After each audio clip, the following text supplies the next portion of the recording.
to tell the truth.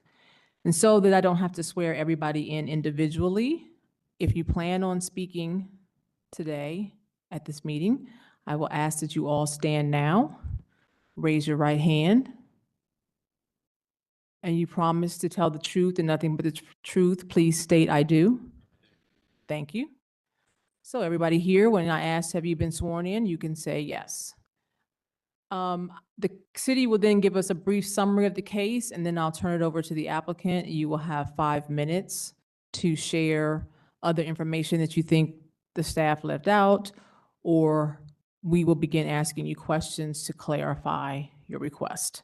I will then ask for neighbors, concerned citizens to then come up and voice their opposition or agreement with the application, and each person will have 3 minutes to speak.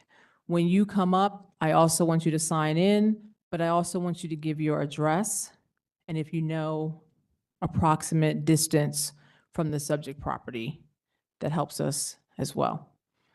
I'll try to remember to prompt you on that in case you forget.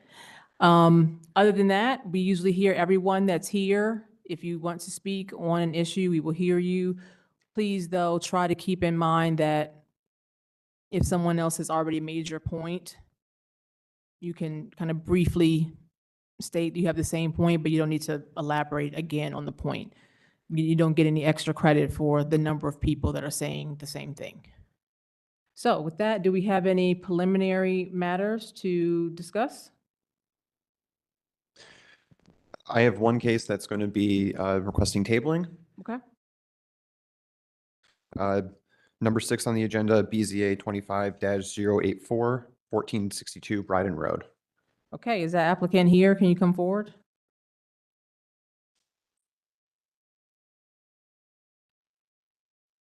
Hello, Hello, state your name and whether or not you're sworn in.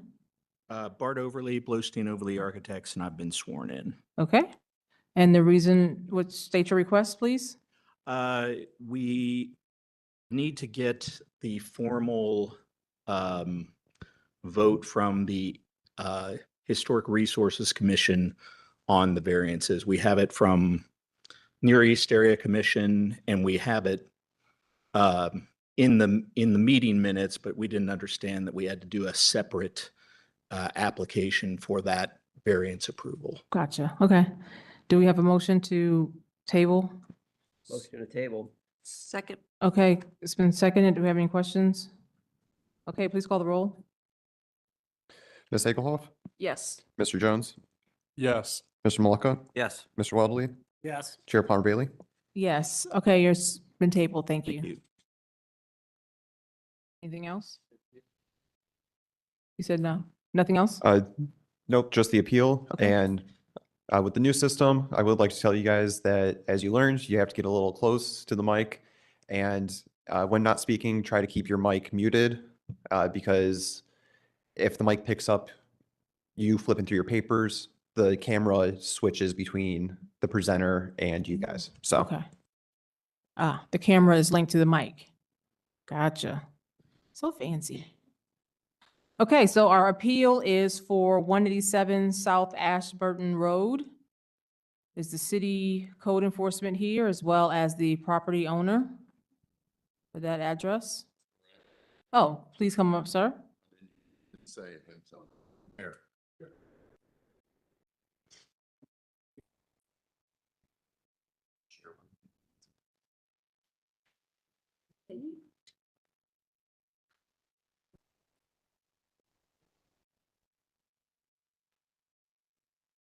Thank you. So while she's passing this out, so we will have a determination from we will have a presentation from the city on the code enforcement. And then this body will have a finding of facts as well as an order.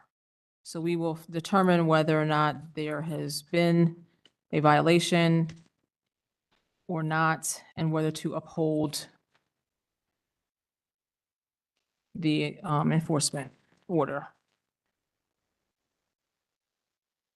Okay, are we ready? Whether or not you were sworn in. Joe Bricker, yes, I was sworn I in. don't think your mic is on. They are on. Joe Bricker, yes, I was sworn in. Okay, go ahead, please.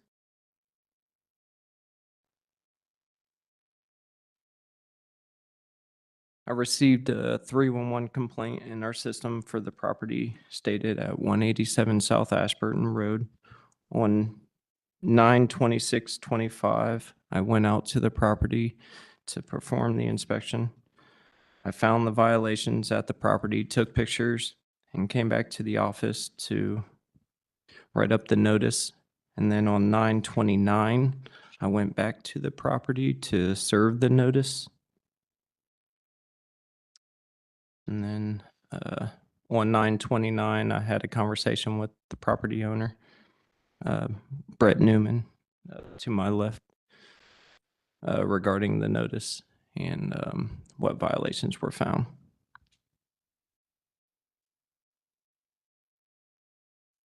Are you going to walk us through the violations? Oh, sure.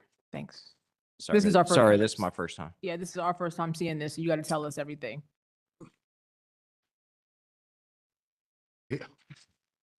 Hard to hear you. Especially with old people are deaf. All right, so Exhibit A is a copy of the violation notice. The violation notice states codes. Exhibit B, which is code 331235, which is, I just cut out. Cutting out.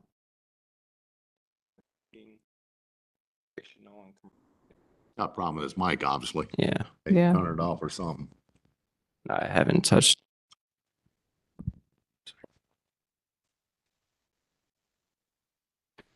Thirty-three, 12, 35 is parking or keeping of recreational and commercial vehicles in residential districts.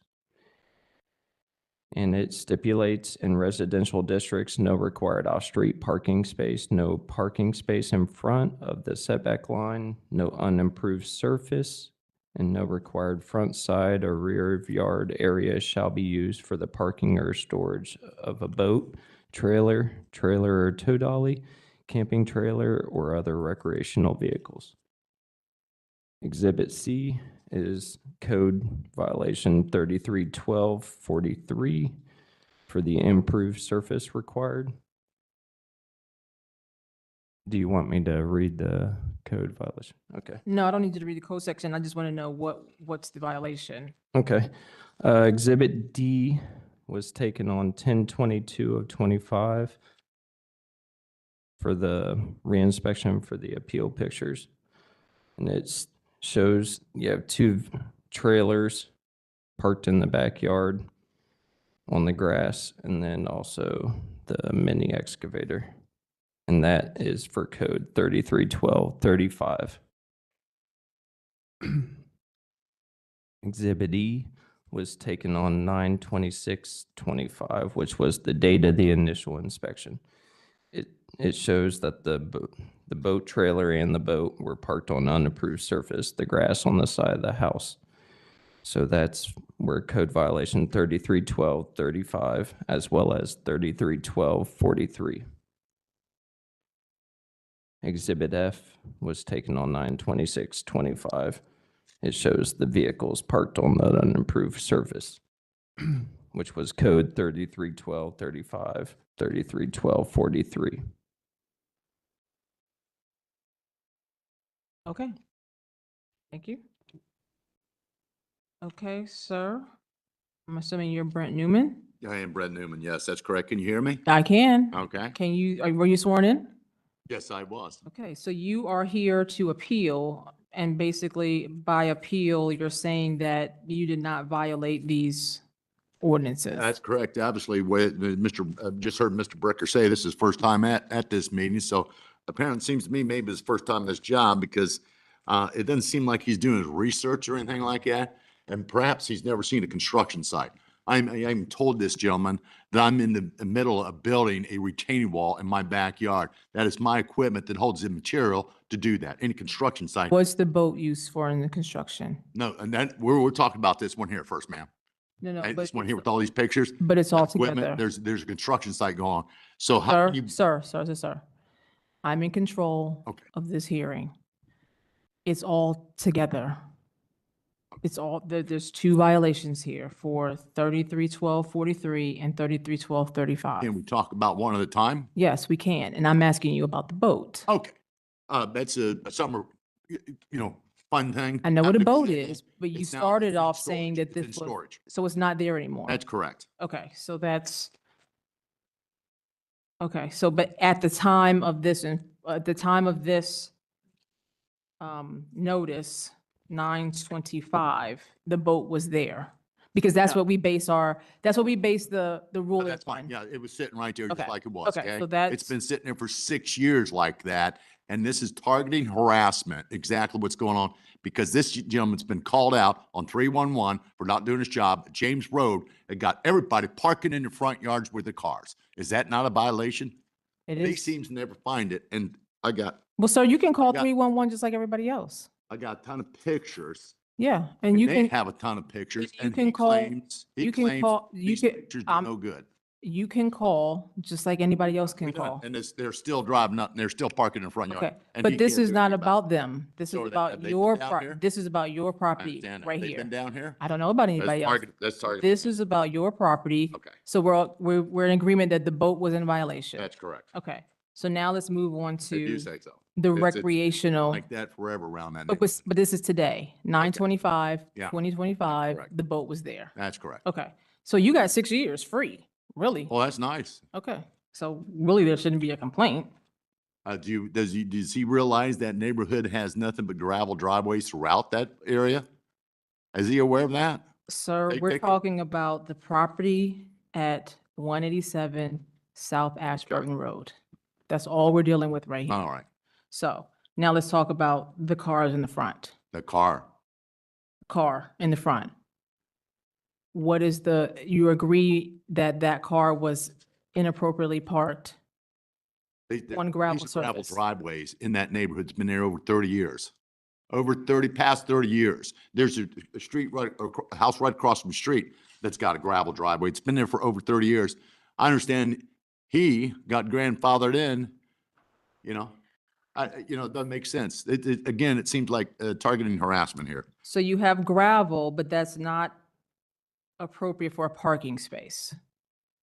Well, it's been fine for 30-some years. But it's not fine as of 9/25/25. Ironically, that's strange. Okay, so are we in agreement that there was a car inappropriately You parked see on the the picture, gravel? don't you? Do you acknowledge that there was a car parked there on I see the same 9/25? picture you see. Okay, so that's a yes? I see the same picture you see. Okay, I'll take that as a yes. Now, in the backyard, we seem to have a trailer and what did you call it? What is that, white? Two trailers. Excavator. We talk about the white thing with the orange, that's an excavator. You can't see that's an excavator on a picture. Can you blow it up? It's an excavator. That's and a right, that's an trailer. excavator. Okay. And those items are not supposed to be parked in a backyard either. They're not parked there there's a construction project taking place. Have you ever been to a construction zone that's probably somewhere and violating a zone because there's construction going on? Are you kidding me? What am I supposed to do? Sit this across the street somewhere to do this construction? How To do long this has the retaining wall? construction been going on? Say again? How long has the construction been going on? What, a month? Less than a month? And when is the Well, wait a construction minute, going to well, be over? The day he showed up. And when is the Let's get started. construction going to be over? I should have it done by December. Okay, so then we'll say, as of this date, that was there, but it was for construction purposes. That's exactly what it is. Okay, so what are we building here? I guess we're having a hard time understanding what I just said. Did you all hear what I just said that was being done? Did you? Sir, Yes they're or no? they're not, this is not their appeal. Oh, but I'm just asking. them This to is confirm your, what I can you just said. answer the question? It just makes Yeah. it easy for everybody here. Yeah, Okay, it's thank a you. construction site. Okay. I said what is building a being retaining wall. constructed? One Okay. more time. Retaining wall. Do you know what a retaining wall is? Do you know what a retaining wall is? Sir, I don't answer questions from Oh, you. Thank okay. you. Well, I mean, you're asking me what it is. I just curious if you know what it is. Okay. We'll take the vote on the finding of facts and the order. Does anybody else have any questions? And I'd like to bring attention that Mr. Brecker has gone to the point to threaten my neighbor about some kind of parking violation he has and threatened him that he's going to get a citation if this truck of mine wasn't moved. He didn't care whose truck it was. It's in a easement, an alley, or the utility companies, what I've known for 30 years since I've owned this place. And third of that, there's a 3-foot, it's supposed to be off the fence line, 3 feet off that fence line is their property. Mr. So that Newman, fence line's back and my This fence is not the back. form for that. Oh, okay, this is so not the what's the form. form for that? I ma'am? don't know. I'm a Okay. resident of the city, just like Court you. system, okay. I'm a 'Cause resident of the that's city, a just like you. Threat to this kid. Say again? Need to let her speak. Oh, I'm sorry. So we're about to take a vote on this issue because we've heard all the evidence to be heard. So upon the evidence presented at the hearing, the board makes the following finding of fact regarding the violations listed in this order, 3312.43 and 3312.35. There were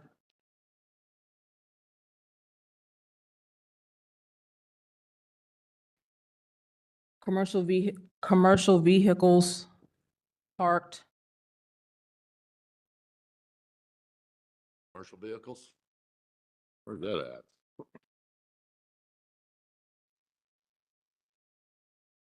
Oh, sorry, trailer and recreational vehicles, sorry. Trailer and recreational vehicles parked in the backyard in violation of 3312.35. There was a boat parked on the backside yard in violation of 3312.35. And there was a car parked on an unimproved surface in violation of 3312.43. Can you please call the roll? Mr. Jones, Yes. Mr. Maleka, Yes. Mr. Weatherly, Yes. Ms. Egelhoff, Yes. Chair Palmer Bailey. Yes. And the order, based upon the evidence presented, the board, upon motion duly made and seconded, makes the following order: that the violation is upheld. Please call the roll. Mr. Maleka, Yes. Mr. Weatherly, Yes. Ms. Egelhoff, Yes. Mr. Jones, Yes. Chair Palmer Bailey. Yes. Thank you. The violations have been upheld. The appeal is over. We all go home then? Have a good day, guys. Guess we'll see somebody in court. Hope you guys. It's great.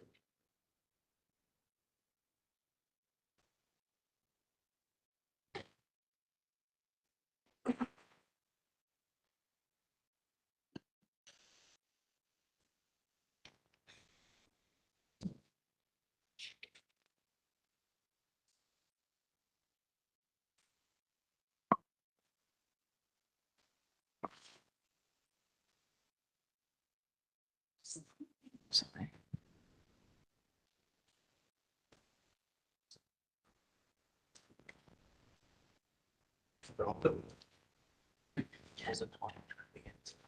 It was cutting it.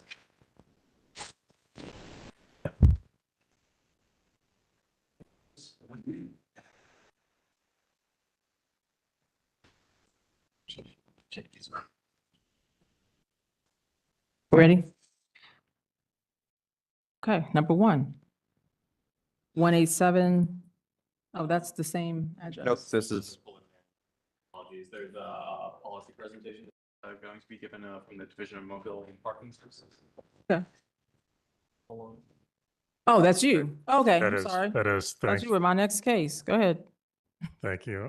Good afternoon. I'm Justin Goodwin, Administrator for the Division of Mobility and Parking Services. We're one of the divisions in the Department of Public Service.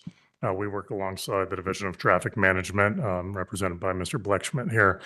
Shannon Pine asked me to come and give just an overview of how our team has been interacting with development review from a parking perspective. A lot's happened over the past year, particularly with regard to the zone and effort, but that also dovetails with our variance review processes, many of which ultimately come through the Board of Zoning Appeals. So I'll just give a little bit of overview of who we are because we're not usually at these meetings, and I'll ask for assistance if we go to the next slide. So, our division manages all of the publicly available on-street parking as well as public parking garages. We also manage the transportation planning team, shared mobility efforts around bike share and scooter share, things of that nature, and set general parking policy for the Department of Public Service. If we go to the next slide. We, you kind of can't see all the words here, but, our mission is really around promoting safety, equitable access, predictable solutions for people trying to get around the city, and increased choice. If we go to the next slide. We recently this year have wrapped up an update to our strategic parking plan. It's helped to inform some of our policy updates with regard to how we participate in the development review process. That's been aligned, if we go to the next slide, with a number of major initiatives happening throughout the city over the past number of years, big ones being the zone-in effort as well as the Link Us effort. How do we align our parking policy around these growth initiatives as the city's continuing to change? We go to the next slide.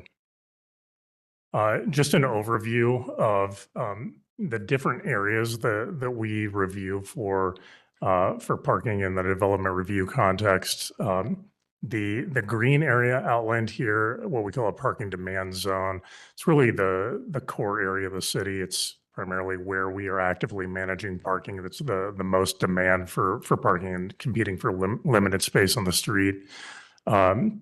The blue areas are special parking areas that are codified locations. That's essentially downtown, the Short North, and East Franklinton that have special rules in the zoning code. The other colors on the map are the Phase 1 zone-in mixed-use districts that were adopted in the summer of last year. And each of these has a little bit of a different nuance in terms of how we approach parking review through the development review process. We go to the next slide. And this just zooms in a little bit more to those core areas where we actively manage parking. And by that, I mean where there's paid parking or time-limited parking, residential permit zones. We have about 24 residential permit zones essentially surrounding the downtown core area. We do oversee parking enforcement that operates 6 days a week on 3 different shifts. If we go to the next slide. As we talk about parking demand on street, we're really looking at occupancy. So how much parking is available and how much of it is being used on a regular basis. So this map, all the different colors there, shows an example of a parking study that we've actually conducted as the city for the German Village neighborhood, and showing at a particular time of day what that occupancy is block to block. So we look block to block, and then we look at a larger area to understand the dynamics of how much parking demand is there. That helps to inform how we think about how we need to manage the street and what the impacts of future development may be. We go to and one figure there is we target 60 to 80% occupancy is really sort of an industry best practice for a sort of healthy level of demand. There's enough availability for people that are looking for a parking space. When we start to see a large area get over 80%, that's when we look at how do we need to intervene and more proactively manage the street to make sure that folks have access. We go to the next slide. From a development review, a zoning perspective, Columbus has really been on a journey for the past few decades on continuing to assess its parking requirements in the zoning code. It's been a big point of conversation in the zone-in effort through last year and proceeding this year, all the way back to the late 90s, creation of the urban commercial and other overlays, removal of minimum parking requirements in downtown. In 2010, there was a major overhaul of parking requirements in the zoning code. Mr. Blechschmidt was a part of that effort. It was a very extensive effort. More recently, in the past decade or so, I mentioned some new pieces of code, the special parking areas for certain high demand districts. And also a few years ago, we created parking variance guidelines to help us navigate how do we review in a consistent manner requests for parking variance that come before this board. And then, of course, last year, the adoption of phase 1 of Zone N. If we go to the next slide. I mentioned the parking variance review guidelines. These were established by the department in 2021. So, not even a full 5 years ago, but a lot's changed in 5 years. And this was really a response to the increased frequency of parking variance requests, as I think you're all well aware. One of the most popular, I believe, the most popular type of variance request. And some of the images there just show some of the data that we collect as we go through that parking variance process. And I'll talk a little bit more about that. If we go to the next slide. Zonin, of course, mentioned that a couple of times. Phase 1 adopted last year along the major mixed-use corridors. And then this map showing a variety of additional areas currently under consideration for the second phase of Zone N. Zone N really has been the impetus for how we're rethinking our parking impact study process.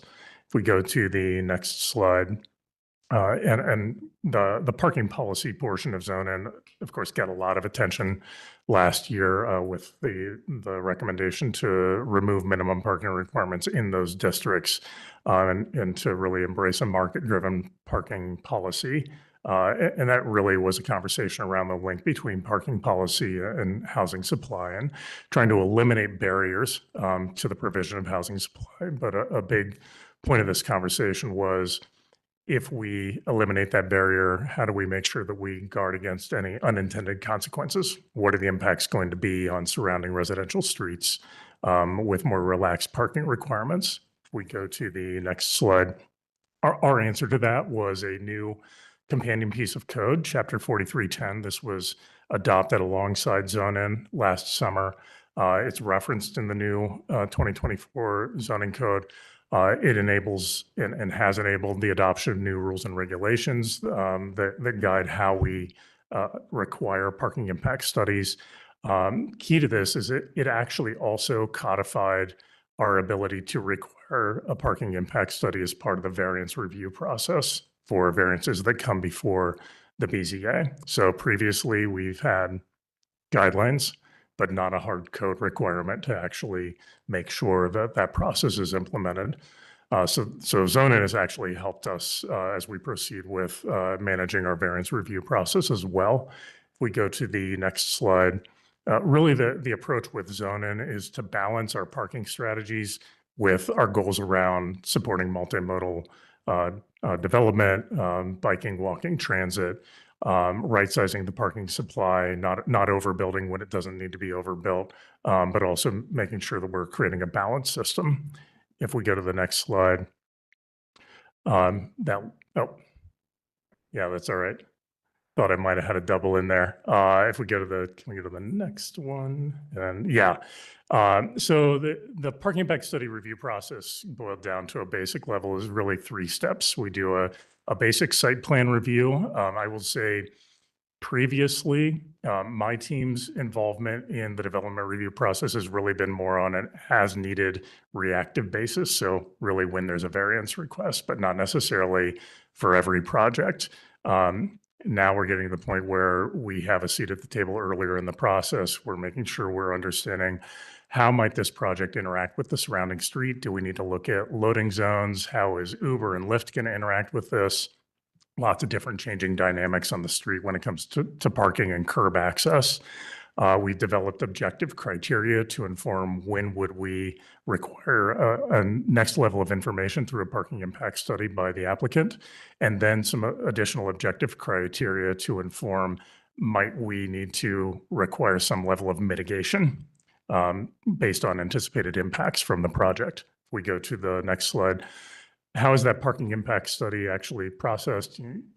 We look at a roughly 750-foot radius around the project, essentially a reasonable walking distance. And we ask the applicant to essentially go out, count cars at different times of the day, different days of the week, so we get a good understanding of across the week, what is a typical level of occupancy and demand. So that's a baseline. We go to the next slide, and then we compare that to the proposal before us. There are some exceptions that we build into the zoning requirements. If it's already in an area that we actively manage, we have a permit zone, or we already have paid parking zones, and we feel that, okay, we're doing what we need to do to manage demand. Small residential projects, small commercial projects, and then certain special uses like affordable housing or senior housing are exempted from triggering the impact study. And if we go to the next slide. And then if an impact study determines the potential for a mitigation, that's really based on three factors. What's the size of the project? How much parking is actually being proposed with the project, and how does that compare to what's happening out on the street today? So we look at all of those things together, and that might inform a relatively modest level of impact, if any. Larger project in a higher demand area might inform a larger potential level of impact and mitigation. If we go to the next slide. For that moderate level of impact, we've included what we call programmatic mitigation. So that could be things like a project providing a car share service for its residents, or transit passes for its residents, rideshare passes, things like that.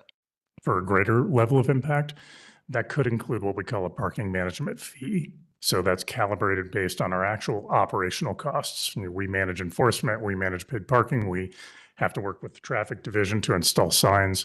So that's really to cover the operational costs for a period of years if we need to expand our operations. If we go to the next slide. And those levels of potential impact are really based on that level of occupancy. So I mentioned the 60 to 80% threshold earlier.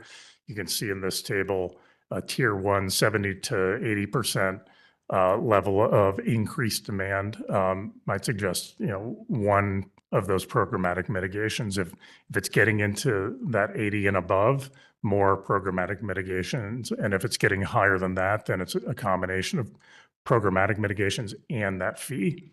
So we're trying to really calibrate this to what's the actual level of anticipated impact from a project.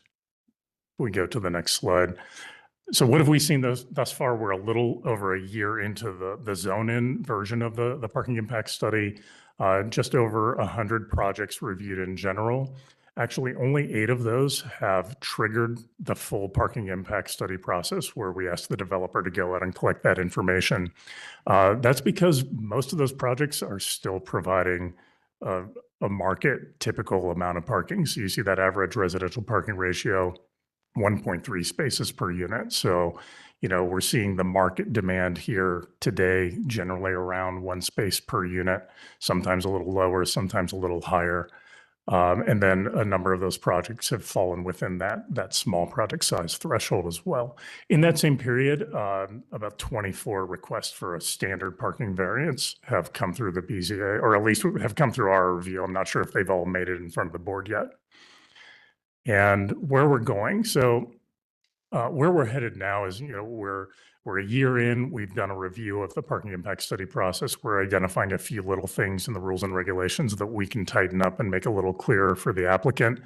But we are now looking to consolidate our rules and regulations to unify into one document that's clear to all applicants, our special parking area rules, the zone and project rules, as well as the parking variance process. Eliminate some of those minor inconsistencies between each of those, expand the application of that mitigation methodology to also apply to parking variances. And importantly, this doesn't change the code requirement for a variance under Chapter 3312. That still comes to the BZA for approval. But this really just informs our standard application of the parking impact study process to variances, so that an applicant, that might be a block away from one district and have slightly different process requirements, try to make it as clean and predictable and consistent as possible. And with that, I'm happy to answer any questions that you might have.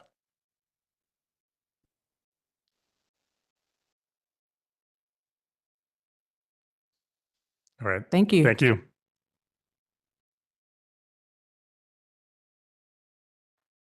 Okay, our first case tonight is 2333 Harrisburg Place. Will the applicant please come forward?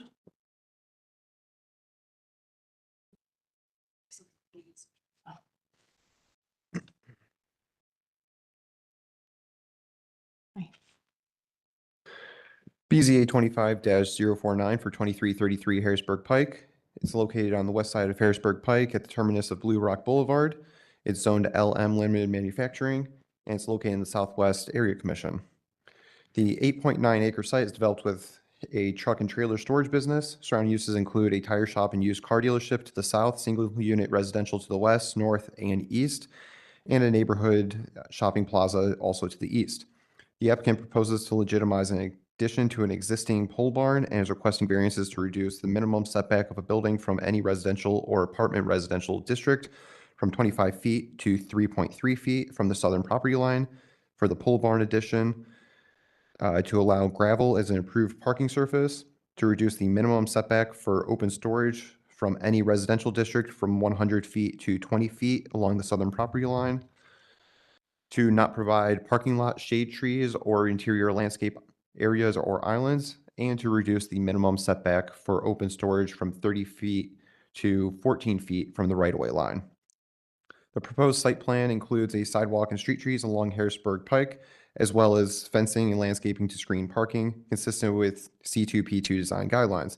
Additionally, staff note the proposal is to legitimize existing conditions, therefore planning supports the proposal. Division of Traffic Management requested the applicant realign the drive with Blue Rock Boulevard. This comment has been addressed, and the Southwest Area Commission recommends approval with a vote of 4-0. Staff can recommend approval of this request as it will bring an existing building into compliance and will improve the frontage of the property by adding a sidewalk, street trees, and fencing which will screen the property from the right-of-way. We are recommending a condition that the applicant will commit to the site plan in regards to landscaping. However, I spoke with the agent earlier today, and he believes that the landscaping shown on this site plan, there may be some issues. I'll let him go into that, but I think he's come up with a good solution to it that I will just write into the condition rather than stamping a site plan. Okay, can you state your name, whether you were sworn in? Craig Moncrief, attorney for the applicant. I've been sworn in. Okay, go ahead with your testimony. Yeah, thank you. Really, two items at play here. One, for the gravel variances, this is a truck and trailer storage facility. So I'd say this is a fairly typical request based on the weight of the equipment and maneuverability and things like that. Asphalt just tends to get really beat up on these types of facilities. So request for variance from that, and also the interior landscaping that helps with safety and maneuverability, things like that. We will provide the requested 50-foot asphalt drive aisle to help reduce debris and things like that. The other factor is the property to the south is zoned residential. As you can see from the pictures, it's a tire facility. They got a use variance in 2010. I believe it's always been used commercially, but since it's zoned residential, there are certain setback requirements from residential properties. So we're requesting to reduce those as if it were a commercial property, since it's a commercial use. Is that the 25, is that the 25 to 3.3? Yes, Or is that also the 100 to 20? both. Okay. Both. Yes. And then as far as landscaping goes, obviously we're committing to landscaping and sidewalk along Harrisburg Pike. Only request is on the site plan, we're showing arborvitae and trees. My concern is there's overhead electric lines, and I'm worried that those trees, AEP might come in and, tell us to tear those apart. So my proposal to Stephen today was at least opening the door to an alternative where it's 2 rows of arborvitae. That way AEP can't knock us out with landscaping, obviously not trying to get around that, but just looking for a reasonable solution. So with that, happy to answer any questions. So you don't want the landscaping that's on the site plan now, you want 2 rows of arborvitae? Yeah, right now it's showing a row of trees as well. So instead of the trees, I think a solution would be another row of arborvitae to replace it. I thought arborvitae were trees. The updated condition that I wrote is the applicant will commit to providing landscaping along the frontage of the property.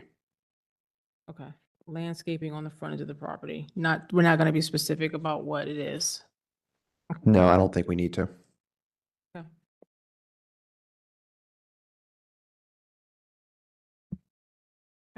Is this in front of us because of a violation? or- Yes. Okay. I'm curious, for city staff, oftentimes when we ask people to do things related to trees, we ask them to consult the forester. What is and again, I don't anticipate this is a problem. You'll advise your client accordingly. But we've seen poor choices, for lack of a better term, put in as landscaping for screening, et cetera. Is there a reason that we don't say consult with the forester to get guidance on where and how these should be placed? I can certainly write that into the condition. Please do. And let's maybe look at that as a practice so that we have consistency. So in consultation with the forester, landscaping on the frontage of the property.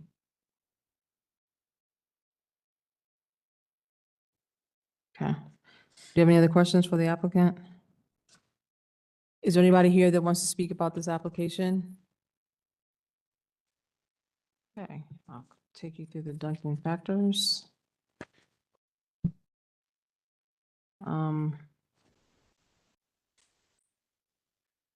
The property in question has been operating as this, so that is its way of yielding the reasonable return. We think these variances are necessary for it to continue that business. As the applicant has expressed, the neighboring property, although zoned residential, is not being used as residential. And so we don't think that the essential character of the neighborhood would be altered. The variance is not substantial in that respect, would not adversely affect the delivery of governmental services.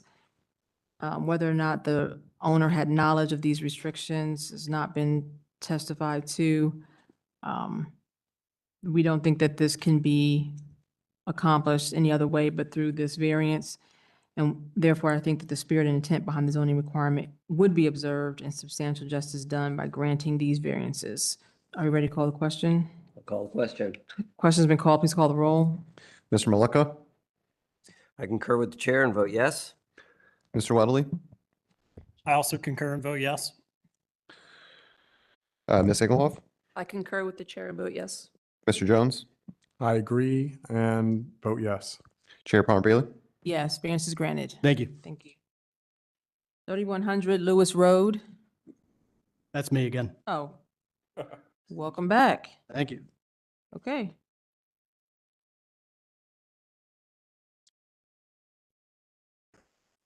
BZA 25-099 for 3100 Lewis Road. It's located on the east side of Lewis Road, approximately 320 feet north of Carolan Avenue. Zoned R2 residential and located in the far south Columbus Area Commission. The 0.22 acre site is developed with a single unit dwelling. Surrounding uses are all single unit dwellings. The applicant proposes to legitimize a previously constructed carport and detached garage. Variances are being requested to reduce the minimum side yard permitted from 5 feet to 3 feet 2 inches for the existing dwelling along the southern property line and to 2 feet 10 inches for the carport along the northern property line. To reduce the maximum side yard permitted from 20% of the width of the lot, which is 13.2 feet, to 6 feet. To increase the maximum permitted amount of garage space from 720 square feet to 2,065 square feet. To increase the maximum permitted height of a garage from 15 feet to 17 feet. This application was the result of building code violation for the construction of a carport and accessory structure without permits. Planning is supportive of the proposal, both Scioto Southland Plan and Columbus citywide planning policies. Design guidelines recommend garages should be located to the rear of the principal building. Additionally, C2P2 recommends the design and character of new garages should be based on nearby structures. As such, staff encourages consideration of additional transparency for the detached garage for greater consistency with plan and C2P2 design guidelines. Division of Traffic Management has no comments. The Far South Columbus Area Commission recommends approval of the request by a vote of 5-0. And staff can recommend approval of the request as this will bring the previously constructed carport and detached garage into compliance. The additional garage space will allow the applicant to store vehicles and equipment that are currently located in the rear yard.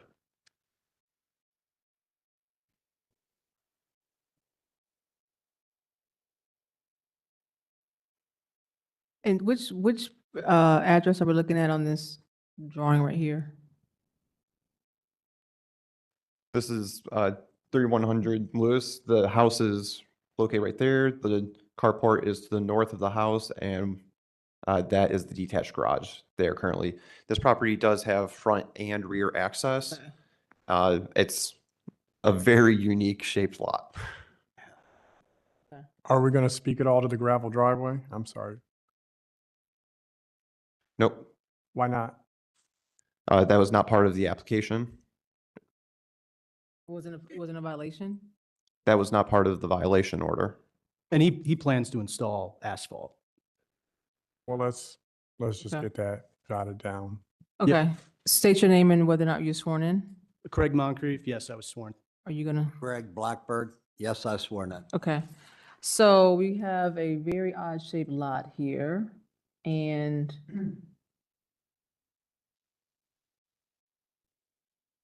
Are there two parcels? It was two parcels. That's kind of why this is a weird, unique situation. This was two parcels, one with both single-family lots. One was vacant, the one that's to the right, that was on Carnation Drive, and the other fronts on Lewis Road. So what Greg did was he bought the vacant lot on Carnation Drive, combined it with his house property on Lewis Road. So instead of a situation where you've got two single-family lots with two homes that could each be 35 feet high and two garages, you've now got a situation where he's got one house and two garages. So it's a less intense development. It's really two lots that have been combined with one. Obviously, the zoning code doesn't exactly think of that type of situation, so it's a bit odd as far as it's a little bit larger than a typical garage, but it's much smaller than, I would say, what people would expect on that lot, which was a house and a garage. So yeah, it's a unique situation, but it's, it's kind of centrally located in the lot. The carport's about 80 feet from the adjacent property to the north. The area commission really liked it. They liked the improvements that he proposed. They supported it. So it's more to just a combination that's a bit unusual. It's strictly for personal use. It's just personal cars, so there's no commercial enterprise out there, but that's really what necessitated this. Yeah, I'm okay with all that, but it's one parcel now. Yes. Okay, thank you. okay. Do you have any other questions for the applicant? Is anybody here to speak about this application? Okay, let's go to the Duncan factors. The property in question could yield a reasonable return. You could use that property for a house. The variance is the variance substantial? I don't think the variance is substantial. I don't think the variance is substantial. The character of the neighborhood, I think the character of the neighborhood is altered by this structure. But I don't think that it would adversely affect the delivery of government services. Seems like the owner purchased this property with the intent of doing this very thing. But in order to build this structure, they do need to get a variance. The spirit and intent behind the zoning requirement, would it be observed and substantial justice done? I'm unsure on that one.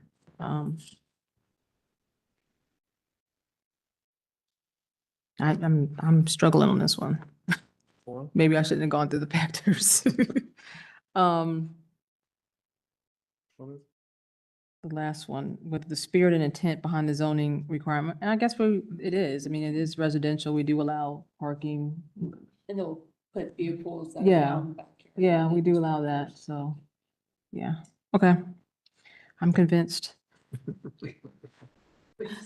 I said, I'm convinced. Are we ready to call the question? I call the question. Question's been called, please call the roll. Mr. Weldley, I concur with the chair's analysis and vote yes. Ms. Egelhoff, I concur with the chair's analysis and vote yes. Mr. Jones, I agree and vote yes.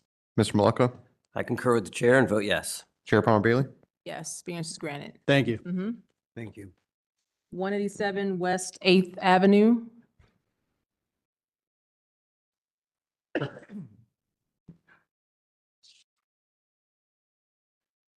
Uh, 187 West 8th Avenue is located on the south side of West 8th Avenue, approximately 180 feet east of Washington Street. Is zoned AR4 apartment residential and part of the university area mission. The 0.12 acre site is developed with a single unit dwelling. Surrounding uses are a mix of single and multi-unit dwellings. The applicant proposes to raise the existing single unit dwelling and construct a 5,254 square foot, 3-unit dwelling. Variances are being requested to increase the maximum allowable lot coverage from 30% to 38%, to reduce the number of required parking spaces from 10 to 6, to increase the maximum floor area ratio from 50% to 75%, to reduce the lot width from 50 feet to 37 feet, and to reduce the western side yard from 5 feet to 3 feet. Planning has no comment on the proposal, as it is located within the University Impact District Review Board. Please contact them, UIDRB. The Division of Traffic Management had no comments, and the UIDRB recommends approval. Staff can recommend approval as the requested variances are consistent with the surrounding development pattern of the university district, where smaller lots, higher lot coverage, and limited parking are common. The proposal remains a compatible residential scale in character, and the University Impact District Review Board has recommended approval of the application. Chair. Okay, can you state your name, whether you were sworn in? Juliet Bullock, and I have not been sworn in. Okay, can you raise your right hand? You promise that the testimony you give tonight will be the truth, nothing but the truth. Please state I do. I do. Okay, go ahead with your testimony. Okay, so this property is in the Impact District as well as the University Area Commission. So we've been before the Impact District twice, as well as done the whole University Area Review Board, and just have had positive support throughout. This is very similar to a project that you reviewed and approved last year. The owner had originally intended to renovate the existing building, but when he got in there, the previous owner had dug out the basement in an improper manner. It's an old Rebelstown foundation.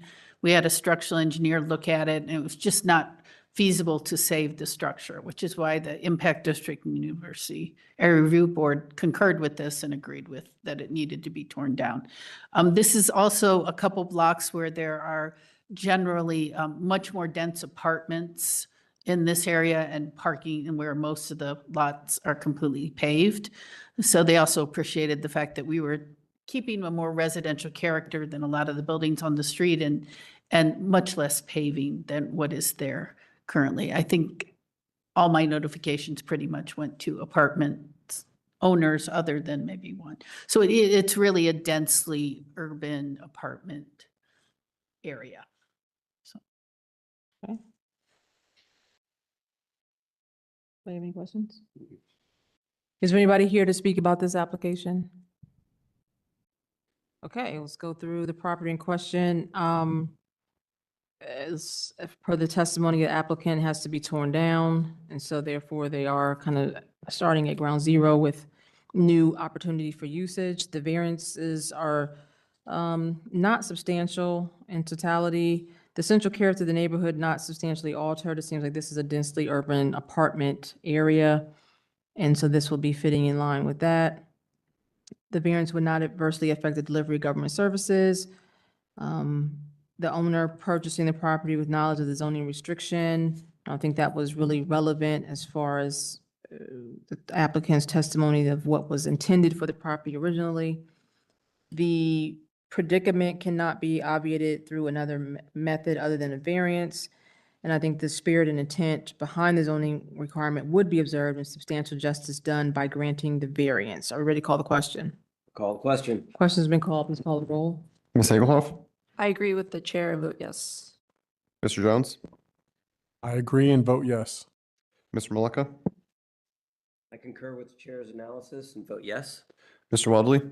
I also agree and vote yes. Chair Palmer Bailey? Yes, variance is granted. Thank you very much for your time. 45 West Barthman Avenue.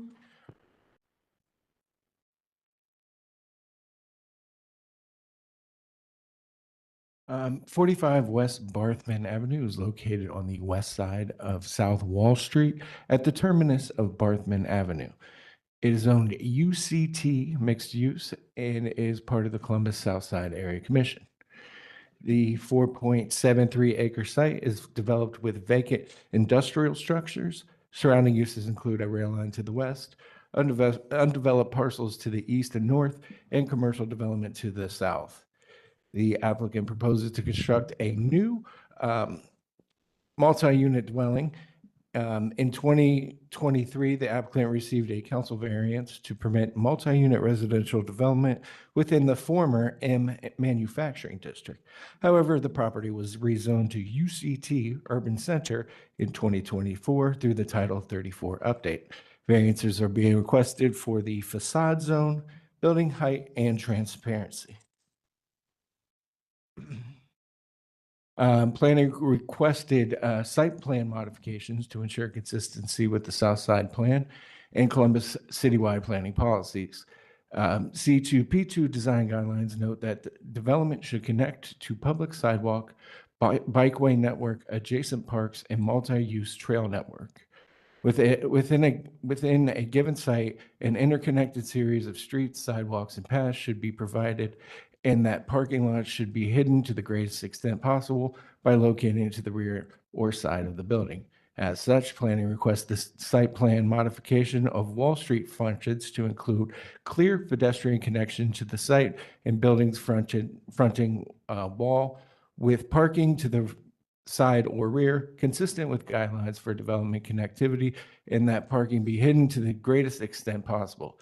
Additionally, staff requests the connection of internal walks within the development for pedestrian circulation between buildings, as well as providing a connection to the central open space area. All division of traffic management comments were addressed. Those are all resolved, so you can disregard what's on your paper. And the Columbus Southside Area Commission recommended approval with a vote of 10-0. Staff, however, is recommending disapproval as the proposal does not meet the standards of the current urban center UCT district or address the comments provided by the planning division. The current proposal does not meet the intent of the UCT district by placing parking between the building and street and substantially reducing facade transparency. These deviations conflict with the pedestrian-oriented design goals of the UCT District, Southside Plan, and C2P2 design guidelines. And if you want, I will go through the Duncan standards. Is there a beneficial use without the variance? Yes, the property can yield a reasonable return without the variance. Is the variance substantial? Yes, the variances are substantial as they are significantly increased building setback, reduce facade transparency, and allow parking between the building and the street, all of which conflict with the pedestrian-oriented intent of the UCT district, Southside Plan, and C2P2. The essential character altered. Yes, the proposal would alter the character of the neighborhood by introducing a suburban-style layout with front-facing parking and limited pedestrian connectivity, which is inconsistent with the urban walkable development pattern intended for the corridor.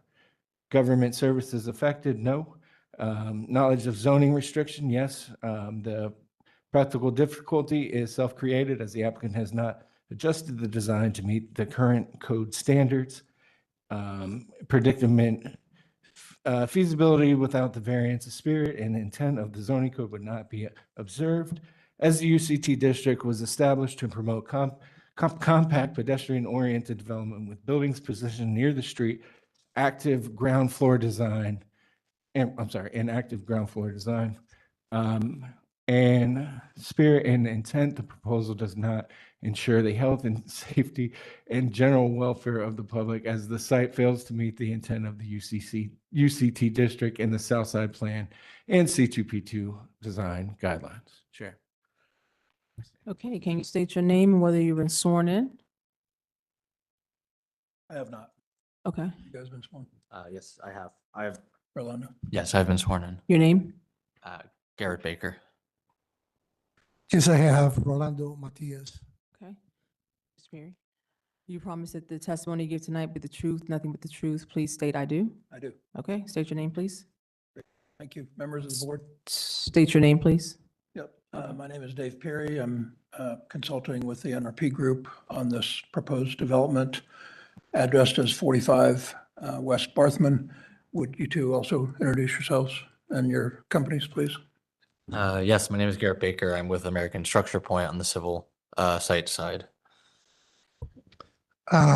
Rolando Matias, MA Design Group, market lead and design strategies for affordable housing. So members of the board, with me tonight is the project professional engineer and the project architect. One thing I'd like to start with is for purposes of addressing this zoning application, it was assigned 45 West Barthman Avenue. The site does not front on Barthman or South High Street. It is located on the west side of South Wall Alley.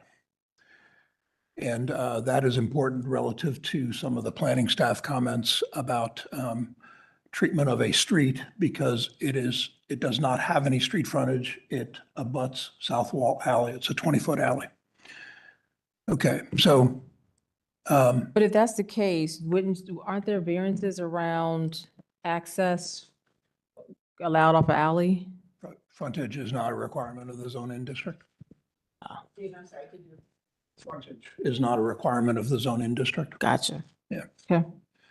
Okay, so in 2023, the NRP group did a zoning variance that I was involved with. NRP. NRP. The NRP group. That says NPR. I don't know what NPR is, National Public Radio. Was. Okay, NRP. NRP's headquarters are in Cleveland. They are a national level builder and have something in the area of 26,000 apartments. They are an affordable housing builder for the most part. They do a little bit of market rate, but it is mostly affordable housing as this project is. This project is called Barthman Family Homes. It is 150 units. The units, there is a mix of units of 1 bedroom, 2 bedroom, 3 bedroom, and 4 bedroom, predominantly 2s and 3s. But the market is affordable housing, 30% to 80% AMI, and also families. And that's unusual with affordable housing. In general, it's 1 and 2 bedroom. So in 2023, we did the zoning variance. The site was zoned manufacturing at that time. It was also larger for the site. It included additional property to the north that is not part of this proposal. It was 8 acres, 200 units. To get to that point of 2023 zoning application, there was considerable architecture and engineering dollars spent on the project. With that 2023 application, the planning staff and zoning staff fully supported the application in terms of the building positioning, which is very similar to this proposal, the use, the variances, and so on, and it was passed by City Council. So 2024, the UCT district happens with Zone N, and 2025, we are back for a very similar project, and I say similar because it's smaller and 50 less units and so on, but a very similar project now for variances to Zone N to permit a very similar project. So one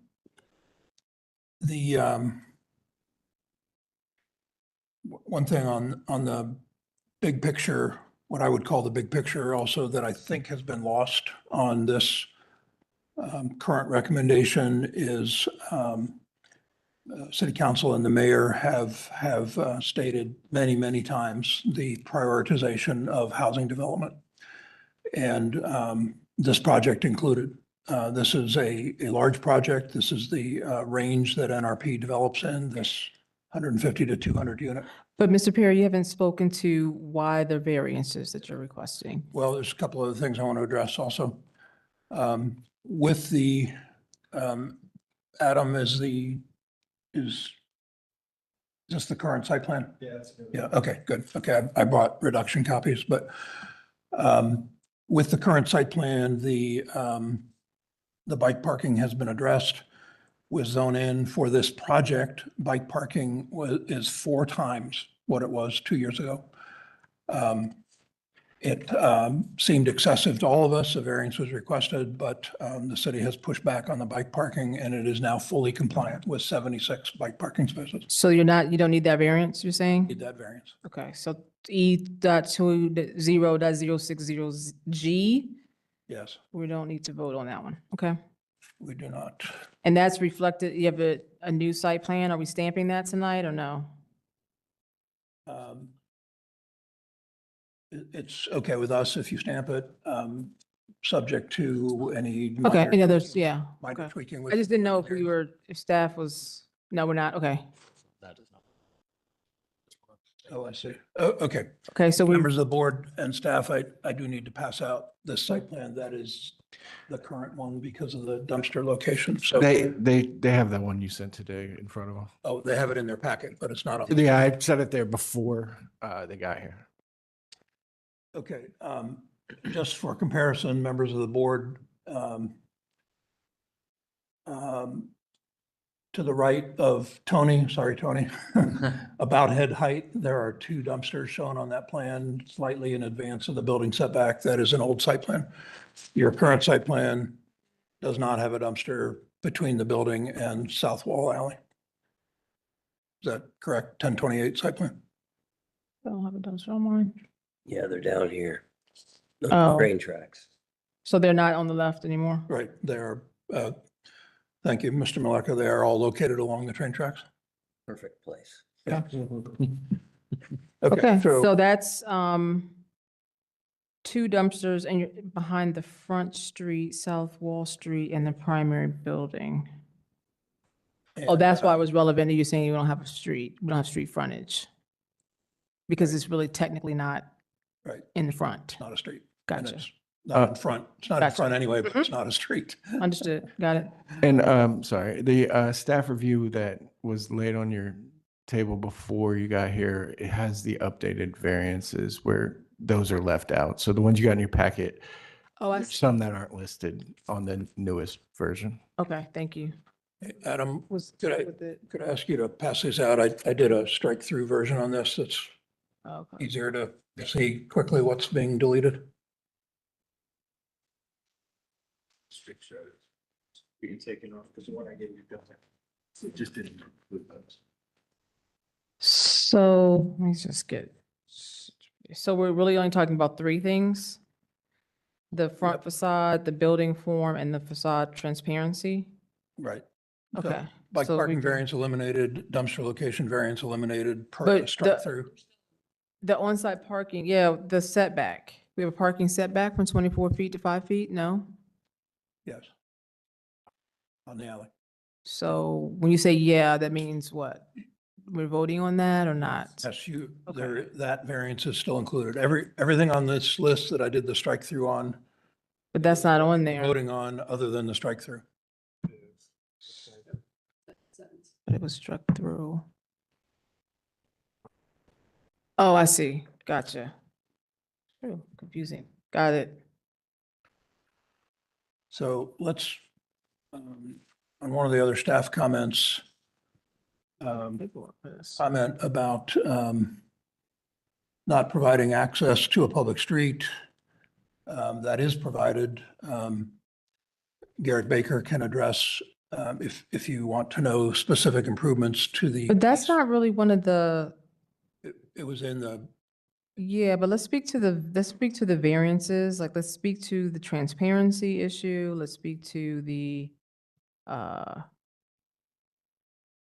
setback.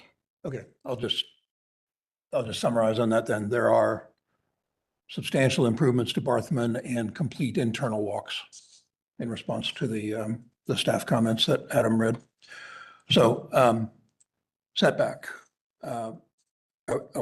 I'd like Garrett to address this also, but I will say initially that Zone in is all about the street frontage and Mhm. addressing the street frontage. It is not about addressing a 20-foot alley. And we don't want we don't want large new apartment buildings up tight on an alley, so that we can look at an alley and we can look at the rear parking of the high street parcels.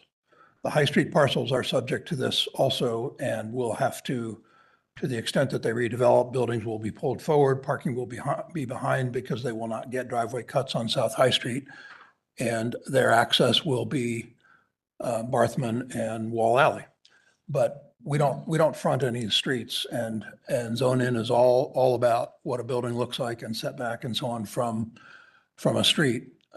So if you can imagine brand new apartment buildings within 10 feet of a 20-foot alley, that is nothing other than pavement. I mean, it's not curbed. It doesn't have a tree lawn. It doesn't have sidewalk. So you're saying that there's no need for the setback, I'm sorry, there's no need to continue the pedestrian walkway feel because this is not a pedestrian street? Wall Alley is not a pedestrian street. However, there are internal walks throughout, and the hatched area about the middle of the screen shows the path from the site, thank you, from the site crossing the alley and to Barthman. NRP group will be building sidewalk on Barthman to get to the South High Street sidewalk.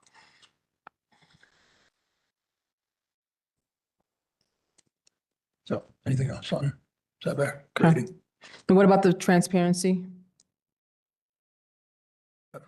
I'm sorry, I didn't hear your question. What about the transparency variance? Transparency. Again, we have the project architect here, and I will just say briefly, before Rolando addresses it, also, 40% transparency is the standard in this zoning district, which also permits commercial and mixed use. 40% ground floor glass is a lot of glass on an apartment building. So, Rolando. Yeah, for the same reason that Mr. Perry just mentioned. This is strictly residential type of project, particularly Building A, which is facing Wall Alley. We have some of the utility entries coming through the east side of the building on utility rooms that usually will not be getting windows. And then the rest of the first floor is minimal communal space. Again, those would be the areas that you would try to expand the amount of windows that you would have at the street level.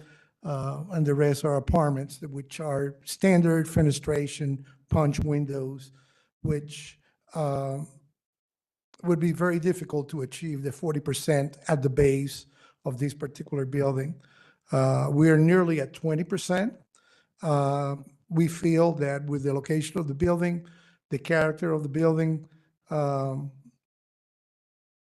20% should be enough to be able to provide transparency for what the building it is and not for what is not. Thank you.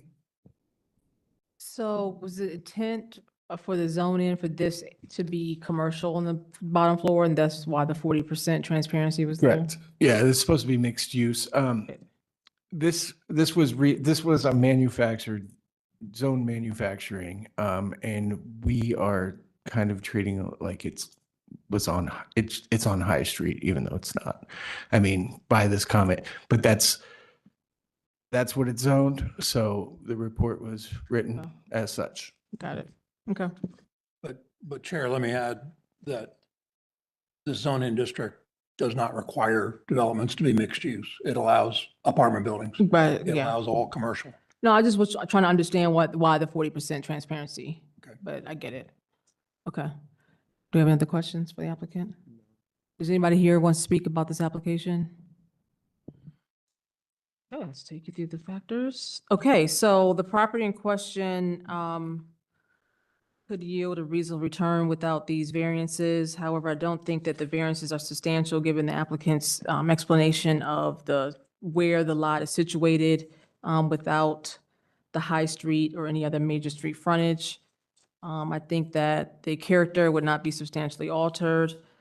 the government services not adversely affected. The property owner did not speak to whether they had knowledge of the zoning restrictions, but there's no other way to, I think, make this project work without the variance being requested.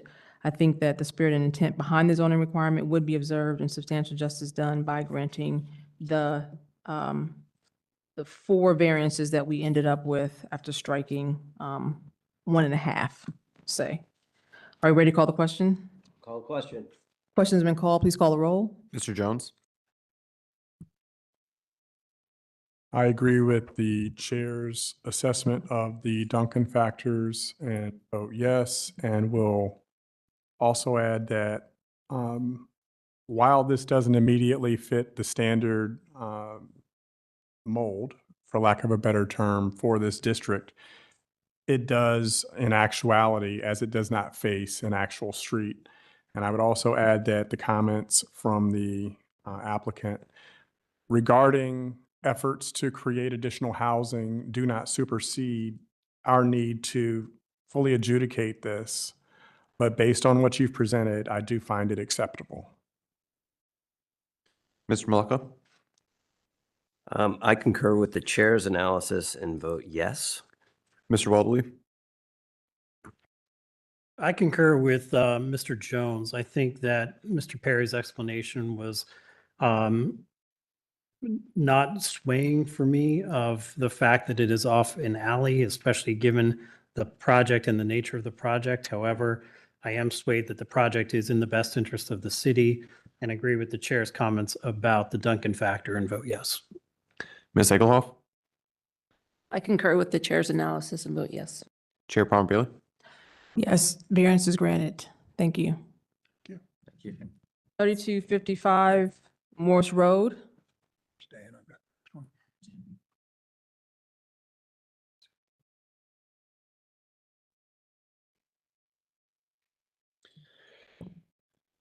3255 Morse Road is located on the south side of Morse Road behind 3245 Morse Road, approximately 130 feet west of Dunbridge Street.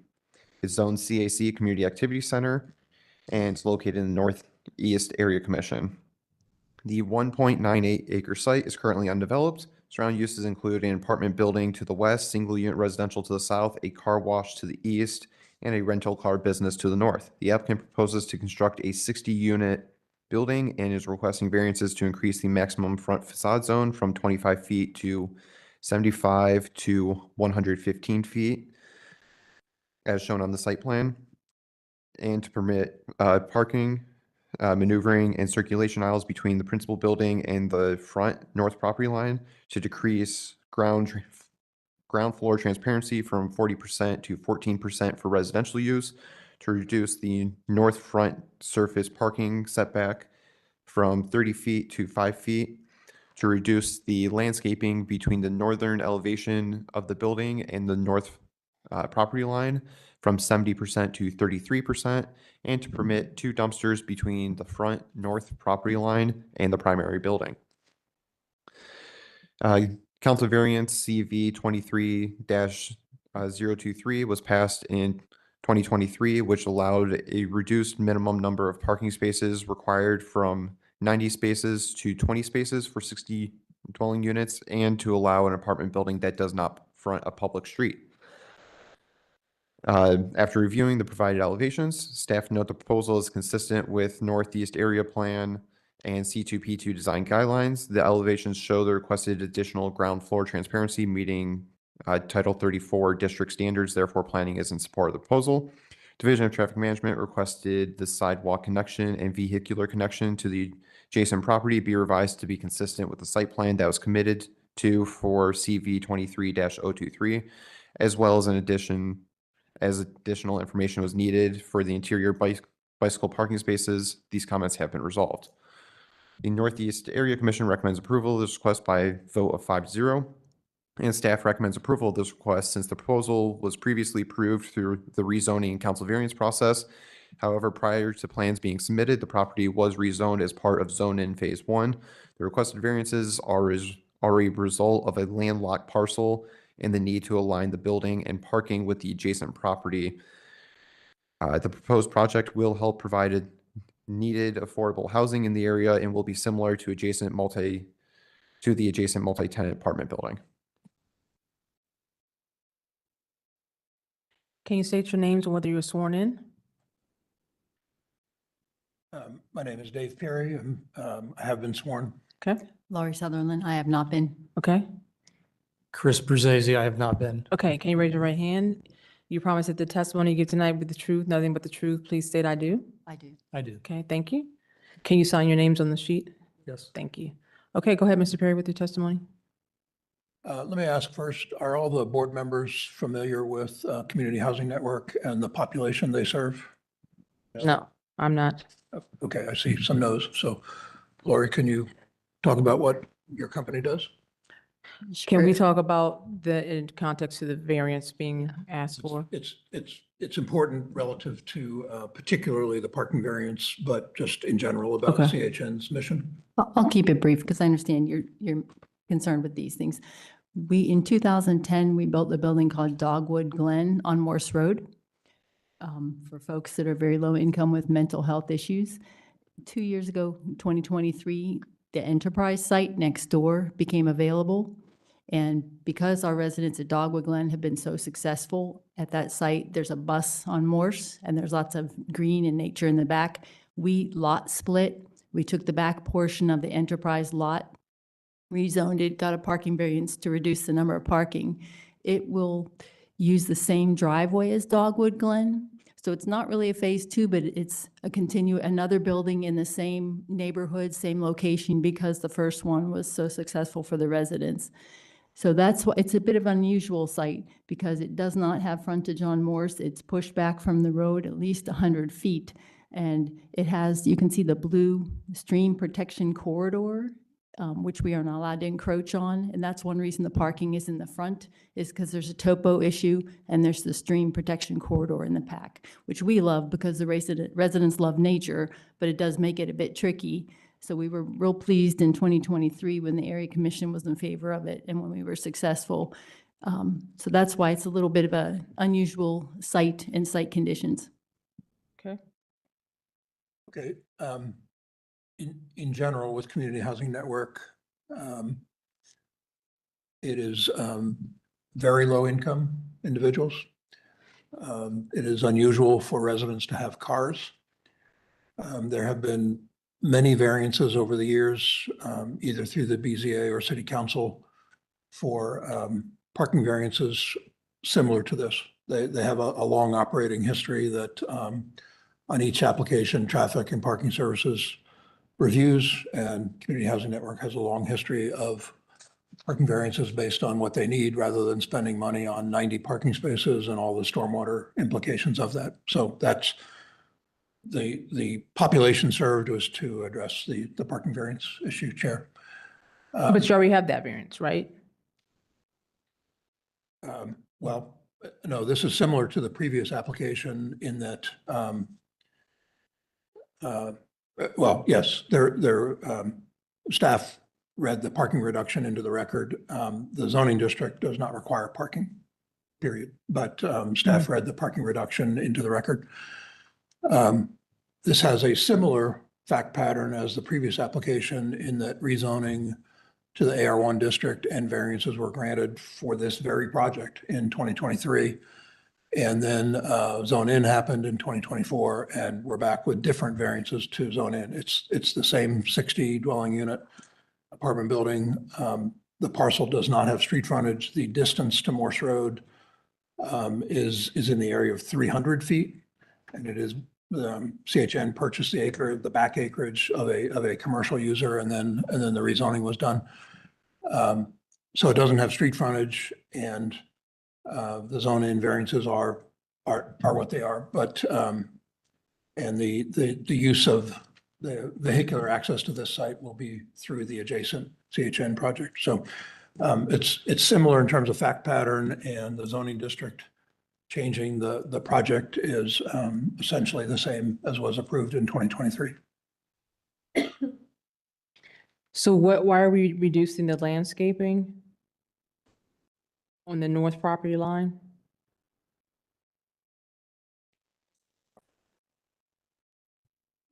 We're reducing the landscaping because the driveway for this project has to connect with the adjacent driveway for access to Morse Road. So the driveway and parking is located in the front of this building, even though it doesn't have frontage on a street. But landscaping is defined as not paved. So that's the reduction. Gotcha. Okay. Okay. Do we have any other questions for the applicant? Does anybody want to speak about this application? Seeing no movement. Okay, so the property in question could yield a reasonable return, but because of its location and the stream in the back limiting its parking, the variances do not seem substantial for the lots. The essential character of the neighborhood would not be altered, governmental services would not be adversely affected. The property owner's knowledge of the zoning restriction was not addressed, but there is no other predicament to really kind of connect, I would say, this property to the other property via a driveway between the two other than these variances. I think the spirit and the intent behind the zoning requirement would be observed and substantial justice done by granting the variance. Are we ready to call the question? I'll call the question. Question's been called. Please call the roll. Mr. Malika, I concur with the chair's analysis and vote yes. Mr. Weldley, I concur and vote yes. Ms. Egelhoff, I concur with the chair's analysis and vote yes.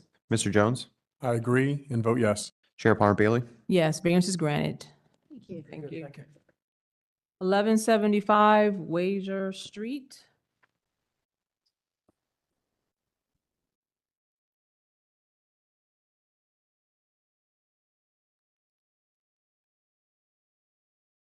Eleven 1175 Wager Street is located on the west side of Wager Street, approximately 150 feet south of East Deschler Avenue.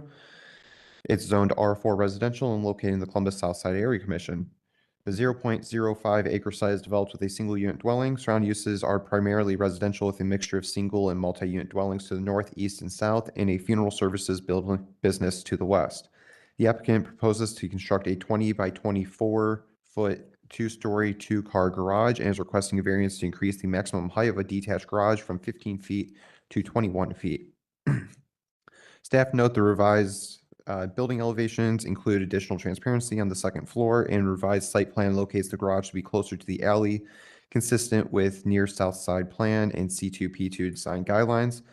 Staff continue to encourage additional reduction to the setback with a pull-through parking design if desired, but do not condition support on this request, as the adjacent garage includes a larger setback. Therefore, planning is supportive.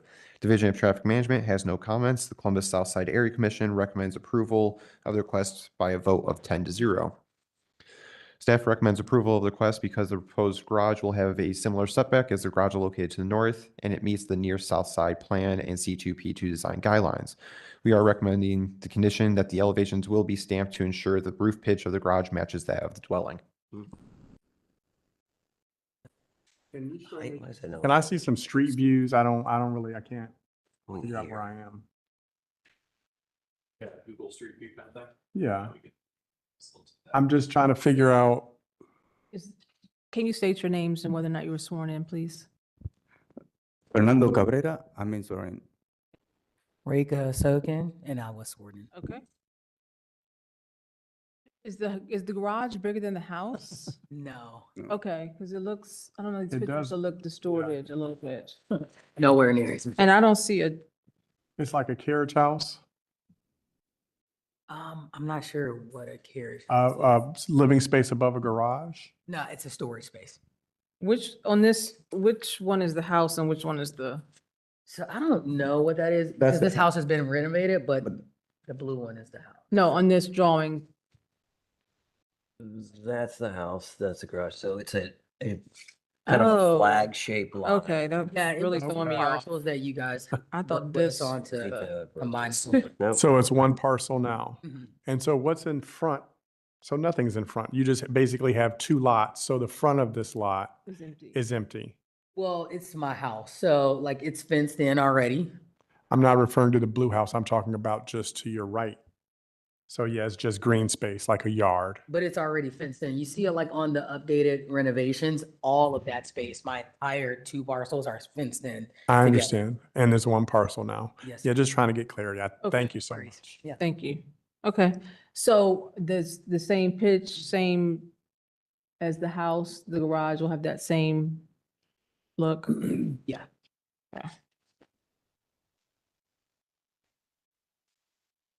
There you go. Yeah. Right there. Yeah, okay. Okay. Okay, approval from the commission. Okay. Any other questions for the applicant? Is there anybody here that wants to speak about this application? Okay. So the property in question does not have a garage existing right now. So I don't think the variance is substantial in requesting that. It does appear to be a larger garage, but not out of character with the neighborhood. The variance would not adversely affect the delivery of governmental services. The owner's knowledge of the zoning restrictions was not addressed.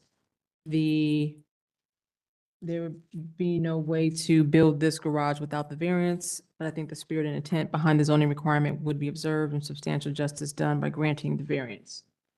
Are we ready to call the question? I'll call the question. Mr. Wobbly, I concur with the chair's analysis and vote yes. Ms. Egelhoff, I concur with the chair and vote yes. Mr. Jones, I agree and vote yes. Mr. Malacca, I concur as well, but yes. Chair Palmer Bailey.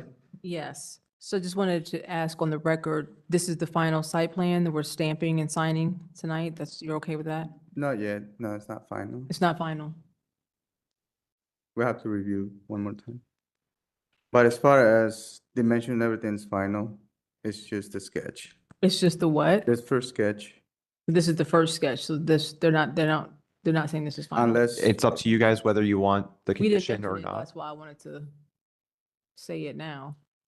We didn't make that as a condition. Okay, I can scratch that. Did I miss it? Sorry. Oh, I did miss it, sorry. And so clarify what you want to change? No changes. If that's something, I don't know if it's required like a stamping from an architect, that's all. That is We're, what? we're not stamping as an architect. We're saying the chair would stamp it and say, this is what you should build. Yeah, oh, yes, that's what we built. No changes there. No changes, okay. Thank you. Thank you, Mr. Jones. Okay, so do we need to redo that? Because it was a condition of the, Let's take another vote with the Okay. condition. so yeah, I'm sorry. So I missed that, my bad. The elevations was stamped to ensure that the roof pitch of the garage matches that of the dwelling. That's what you're attesting Yeah. to with the stamps. Okay, Yeah. so let's recall the question and the roll. I'll call the question. Please call the roll. Mr. Wobbly, Yes. Ms. Egelhoff, I concur with the chair's analysis and vote yes. Mr. Jones, Yes. Mr. Malacca, Yes. Chair Palmer Bailey. Yes. Variance granted, thank you. Thank you. 618 Internet Drive. Wait. Gotta be new. 618 Internet Drive is located on the north side of Internet Drive. It is zoned M Manufacturing, part of the Far South Columbus Area Commission. The 2.6 acre site is developed with a commercial landscaping facility. Surrounding uses are similar manufacturing facilities to the east and west, State Route 104 to the north, and single unit residential to the south. The applicant proposes to bring existing parking and open storage conditions into compliance. Variances are being requested to reduce the parking setback from 25 feet to 5 feet and to reduce the open storage setback from 30 feet to 10 feet along State Route 104. Planning is supportive of the proposal. C2P2 design guidelines recommend industrial development should mitigate impacts on adjacent uses, especially residential uses, through landscaping. Staff note the existing landscaping along the northern and southern edge is consistent with C2P2 design guidelines. Additionally, staff note the proposal is to legitimize existing conditions. Therefore, planning is supportive. Staff note that the area is under construction for or consideration for an updated land use recommendation on corresponding zoning as part of the zone and economic and housing opportunity. The draft generalized land use recommendation is industrial and warehouse. The Division of Traffic Management had no comments, and the Far South Columbus Area Commission recommends approval with a vote of 5-0. Staff can recommend approval as the variances will legitimize existing site conditions and maintain compatibility with surrounding industrial uses. Existing landscape provides adequate buffering consistent with C2P2 design guidelines, and the reduced setbacks will not adversely affect the area or adjacent properties. Chair. Can you state your names and whether you're sworn in? Wayne Geider, I was sworn in. Okay. Cameron Sod, I was sworn in. Go ahead with your testimony, please. Yes, so both of these variances are necessary to continue operations of the business. The parking setback, specifically, the employees need to park their personal cars. And for the storage setback, there are 2 Connex storage containers that they store business equipment in necessary for operations. And along the northern edge of the property is the only place that these can go.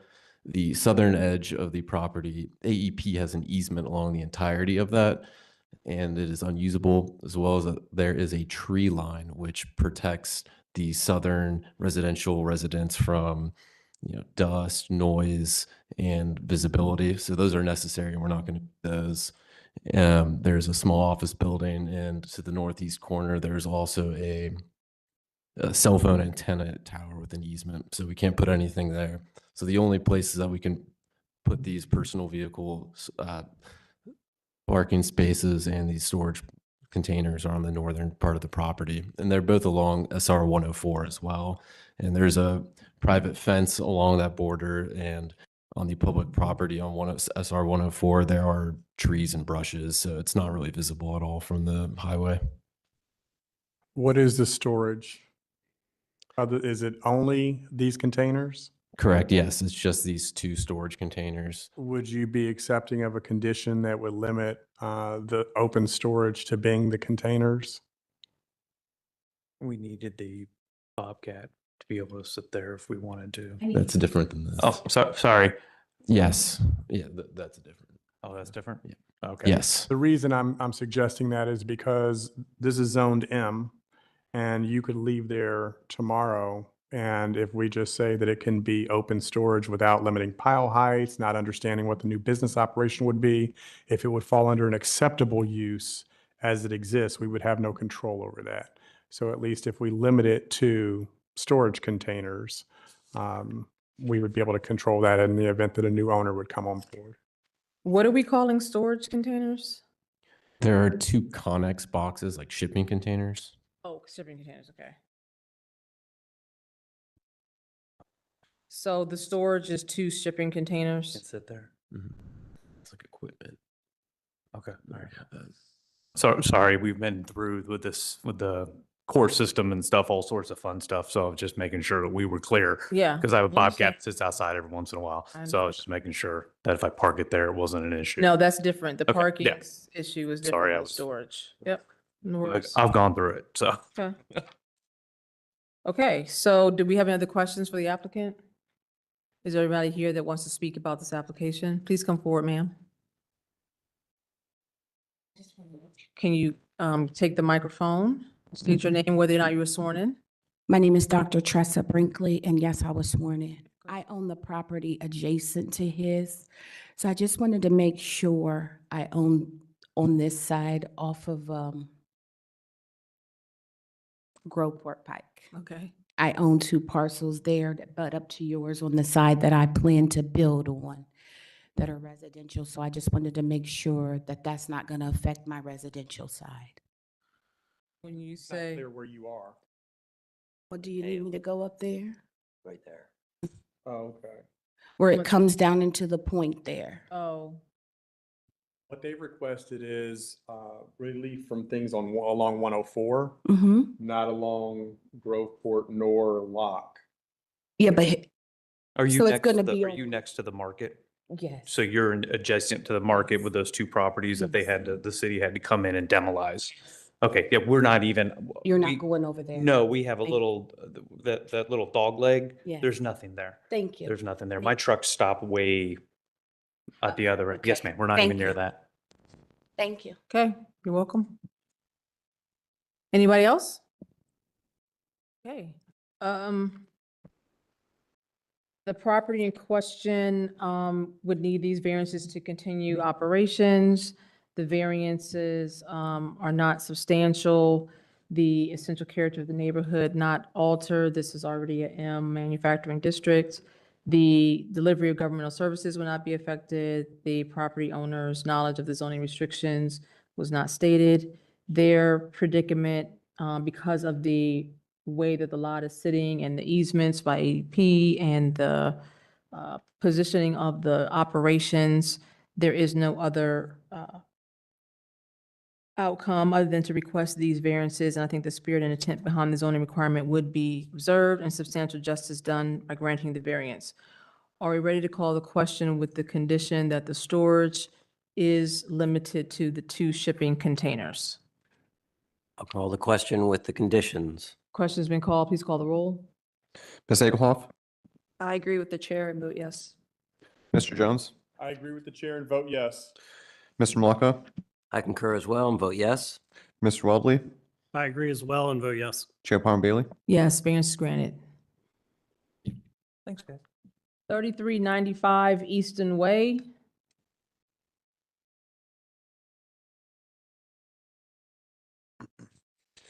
Thirty-three 95 Easton Way is located on the southeast corner of Easton Way and Sunbury Road. It's zoned CPD Commercial Plan Development District and is located in the Northeast Area Commission. The 3.9 acre site is currently undeveloped. Surrounding uses include soccer fields to the west, undeveloped parcels to the north and east, a dealership further to the north, and a distribution center to the south. The applicant proposes to construct a 15,000 square foot police substation with 118 parking spaces and is requesting a variance to increase the maximum number of parking spaces permitted from 60 spaces to 118 spaces. This property was the subject of 2 previous zoning applications. Z19 -087 rezoned the property from limited manufacturing to commercial plan development district, and CV 19-120 allows for residential in a CPD district and for a reduced parking ratio for residential. Both the Northeast Area Plan and C2P2 design guidelines recommend parking lots should be hidden from view to the greatest extent possible. Additionally, C2P2 recommends stream corridors should be protected and development should be appropriately sited to conserve natural features. Staff note the proposed site plan preserves existing woods and the stream corridor protection zone and screens parking appropriately. Therefore, planning is supportive of as the proposal is consistent with plan and C2P2 design guidelines. The Division of Traffic Management informed the applicant that right-of-way dedication of 60 feet from the center line of Easton Way and 50 feet from the center line of Sunbury Road are required as part of this application and for the required bike racks to be shown on the site plan. The required bike racks have been added to the site plan and the applicant has initiated the right-of-way dedication process. The Northeast Area Commission recommends approval of this request by a vote of 8-0, and staff can recommend approval of the request as additional parking is necessary to store all of the police cruisers, as well as enough parking spaces for employees to park during a shift change. Can you state your names and whether you were sworn in? Chris Fleming, I was sworn in. Okay, Daniel Van Fleet, I was sworn in. okay. Go ahead with your testimony. I don't really have much to add. I mean, that's exactly what it is they need to park fleet vehicles there and then a few extra vehicles as well. And then at shift change, you literally have 2 shifts at the same time with those vehicles. So we need enough parking for all of those. There is some assembly space in the front as well. So we're trying to put some parking out there for them for civic meetings and that kind of thing. So that's the Okay. reason for the request. Anybody have any questions? Does anybody want to speak about this application? Okay. So the property in question is in need of additional spaces for the shifts and the cars. It could yield a reasonable return without the variance, but the variance seems substantial, but because the lot is screened, does not create a issue and change the character of the neighborhood. Don't think that the government services would be adversely affected. I guess quite the contrary, is that if we don't allow it, then the government services would not be able to be delivered. The property owner's knowledge of the restriction was not discussed, and the predicament cannot be obviated through another way. The spirit and intent behind the zoning requirement would be observed and substantial justice done by granting the variance. Are we ready to call the question? I will call the question. Question's been called. Please call the roll. Mr. Jones? I agree with the chair and vote yes. Mr. Malacca? I concur with the chair and vote yes. Mr. Waddley? I concur and vote yes. Ms. Egelhoff? I concur and vote yes. Chair Palmer Bailey? Yes, variance granted. 2280 City Gate Drive.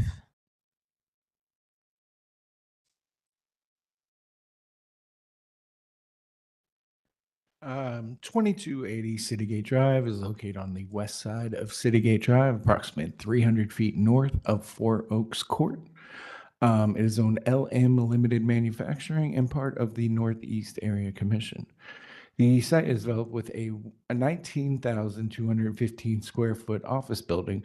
Surrounding uses are similar office buildings. The applicant proposes to expand the existing parking lot. A variance is being requested to increase the number of parking spaces from 77 to 134. Planning is in full support of the proposal. Staff note that proposed building elevations are consistent with the Northeast Area Plan and C2P2 design guidelines. Therefore, planning is in full support. Division of Traffic Management had no comments, and the Northeast Area Commission recommends approval with a vote of 5-0. Staff can also recommend approval as the proposed parking expansion is appropriate for the site and compatible with surrounding office development. The additional spaces will accommodate operational needs without adversely affecting adjacent properties and are consistent with the Northeast Area Plan recommendations. Chair. Can you state your names and whether you were sworn in? I'm Watkins, and I was sworn in. Okay. Daniel Van Fleet, I was sworn in. It's on. Yeah, there you go. Okay, do you have anything else to add to the application? Oh, When it's green. there you okay, go. yes. Yeah, I think they covered it. The big reason for expanding the parking is they have monthly meetings where all their members come to assemble for the meeting, and they don't want parking spilling out into the street or other properties. So they want to make sure they have adequate parking for those monthly meetings for all their members. So we just don't want to limit the site and burden the neighbors. Any other questions? Do we have anybody here that wants to speak about this application? Okay. The property in question could yield a reasonable return without the variance. However, there is a sufficient reason for the additional parking.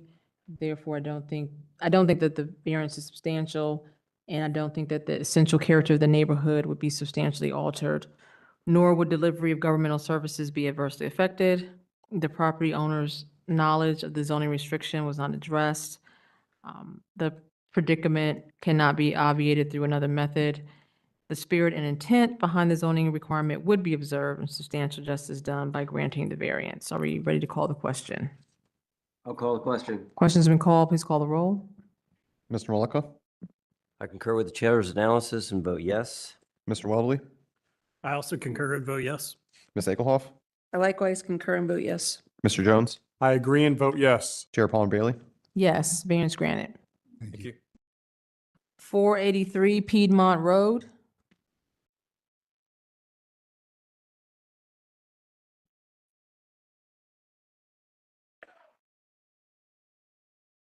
Um, 483 Piedmont Road is located on the south side of Piedmont Road, approximately 650 feet west of Indianola Avenue.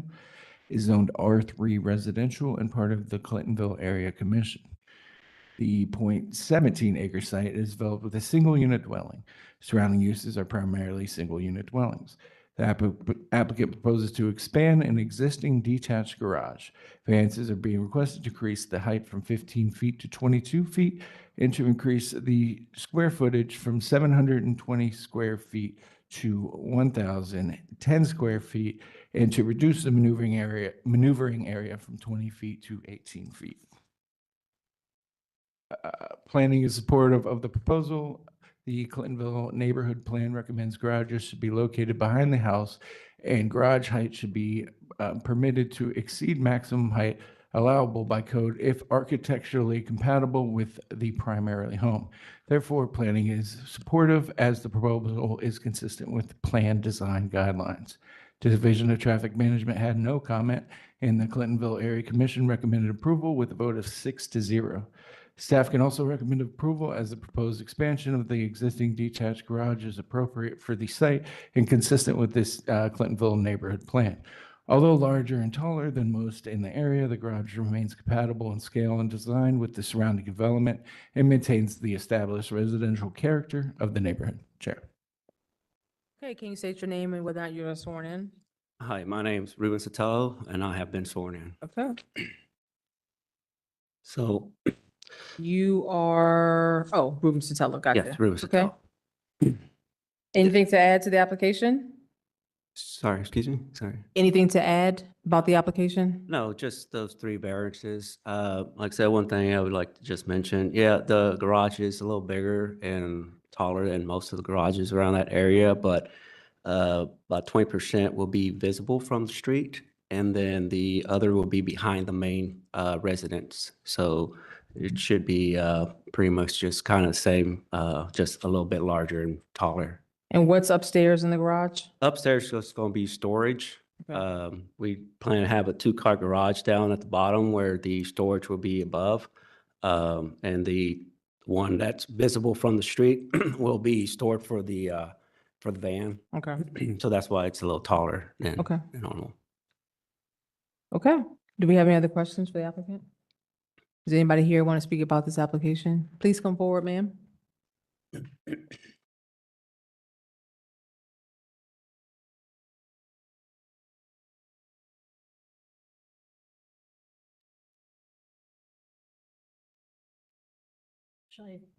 Yeah, have a seat. Can you state your name and whether or not you were sworn in?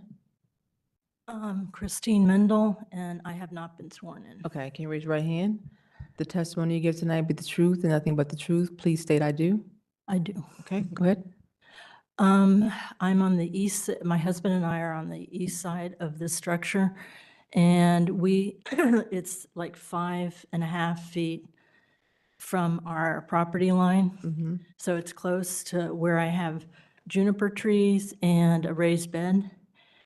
And the two-story structure is big. And it's going to take out most of the backyard, their backyard. So I've never seen that large of a 3-vehicle structure in the neighborhood, and I've lived there for 40 years. So this is going to be a huge behemoth in the backyard, and I'm worried about the junipers, and I'm worried about the raised beds and gardening. It's a 50 by 150 lot size, so it's small. And it has a driveway from the west side that is shared by the neighbors on that side. So, and I'm worried about the cement stuff that's going to be, that's one question I have, is the cement dust that comes over to our property with the trees and the raised beds. That's because somebody behind the property that's being required to be built, they had a cement driveway put in. And the person was, whoever they had hired, was sawing into the cement. Dust came all over into the raspberry raised bed. And cement dust doesn't seem healthy to me for a garden. So I had a hose to try to abate the dust coming over, and I'm worried about that happening during construction. There's a lot of construction issues that I'm worried about because it's so close to our property. And you live at 475? 489. Oh, 49. It's on the that's east fine. side. Okay. And The people Is on the the- other side are worried about the common driveway. is the garage, let me ask the applicant, is the garage going in the same footprint as the other one was? No, if you go to the, it will extend just by 4 feet to the north side. Like it's, the one on the top, yep. The It's just original, gonna okay. expand 4 feet. It's not gonna go any further. The driveway is still gonna be there. It's where it kind of diverges from the property line. It's gonna kind of follow the same Okay. I same just line. wanted It's to it's make not, sure I it's not going invade into their property or anything else. Okay, I just wanted to clarify my thinking. But it's not the, it's not the construction, it's the, when you put it in and then you have to trim it or do something, the cement dust, if it goes wafting over into our side, that's what I'm worried about too. So we In can't. addition to it being big. Yeah, we can't do anything about construction dust. I mean, that's just a part of living here in a shared society. Yeah. But then I guess I'll just have to put up water system to, and. yeah, we can't, I mean, we can't Yeah. do anything to address a temporary situation. If you have a concern about a permanent situation, we can talk through that. But for something that's a temporary, 30, Right, 60 yeah. days construction site, But can the neighbor do anything to ameliorate that I situation? mean, that's a personal matter that we can't enforce anything to do about that, Okay. so. So it has to be negotiated or whatever? Yeah, I mean, you're a nice neighbor, I mean, you are living next to each other, so I'm sure that, Well, only since January. well, this so- is the opportunity to make good neighbors, right? Yeah, but I mean, this is the only structure of this size in the neighborhood, which takes up most of the yard. So there's very little green space in the Right, but backyard. we do allow these, ma'am. No, Yeah, I we know. do allow these, especially if they are compatible with the pitch and the facade and the look of the neighborhood. We don't prevent a person from utilizing their space on their property. I'm just saying that I think it'll interfere with our property. Because it's so big. They're not We're asking staring at for, this- they're not asking for any Yeah. reductions of setbacks that are required by law to be away from the property line. So we're not even encroaching upon the permitted space between the lots. Yeah, and I understand it's that. They're far only drive requesting to to suck- the height. That's the only thing and that doesn't really have anything to do with your lot. Oh, I'm not saying anything about the height, except that closer to our property, I'm worried about gardening and the juniper trees, so. If it kills them because there's not enough light or something like that, then that's a hardship. I consider that a hardship. I'm sorry. There's nothing we can do about that. Yeah. Thank you for your testimony. Pardon? Thank you for your testimony. Anybody else have anything to say about this application? Okay. The property in question could yield a reasonable return without this variance. The variance does not appear to be substantial. It's keeping with the character of the neighborhood, would not adversely affect delivery of governmental services. The property owner's knowledge of the zoning restriction was not discussed. The predicament could not be obviated except for this variance. But I think the spirit and intent behind the zoning requirement would be observed and substantial justice done by granting the variance. Are we ready to call the question? I'll call the question. Question's been called. Please call the roll. Mr. Mobley, I agree with the chair and vote yes. Ms. Egelhoff, I agree with the chair and vote yes. Mr. Maleka, I concur with the chair, vote yes. Chair Palmer Bailey. Yes, variance granted. Okay. Thank you. Thank you all. 5. You good? Okay. 525 Sawyer Boulevard.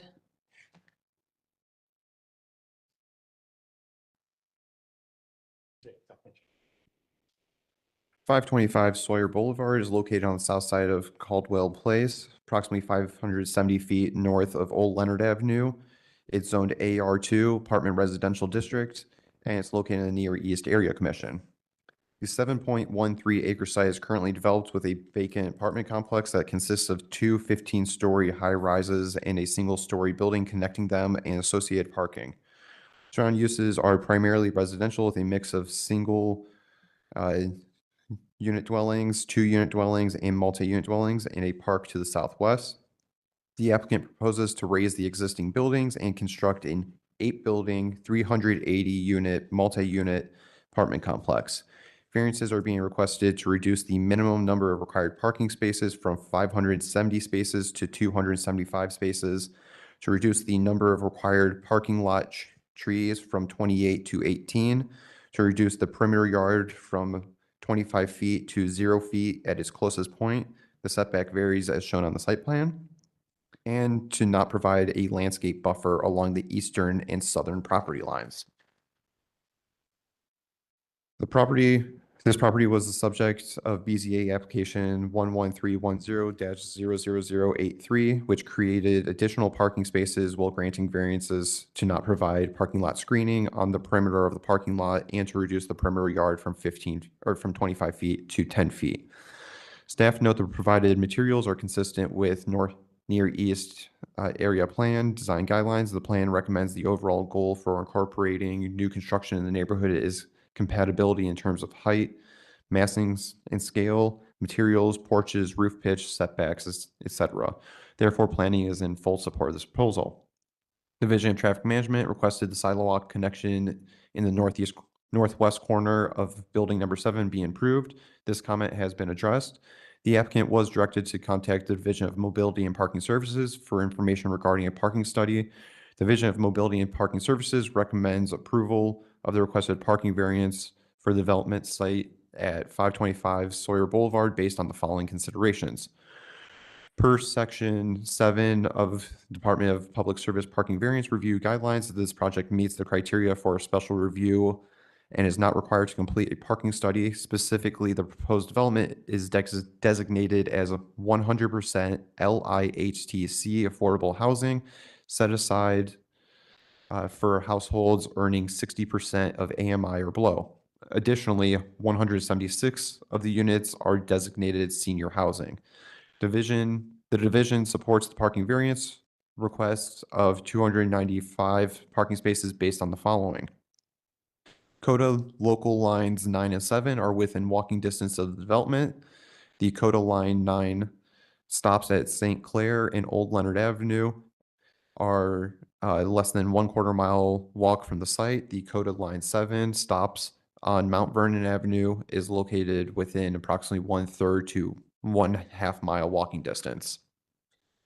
The applicant commits to providing at least 146 bike parking spaces and will work with the Division of Mobility and Parking Services to maximize the number of spaces within areas that are protected from the elements and or in secure locations as part of the final site compliance plan.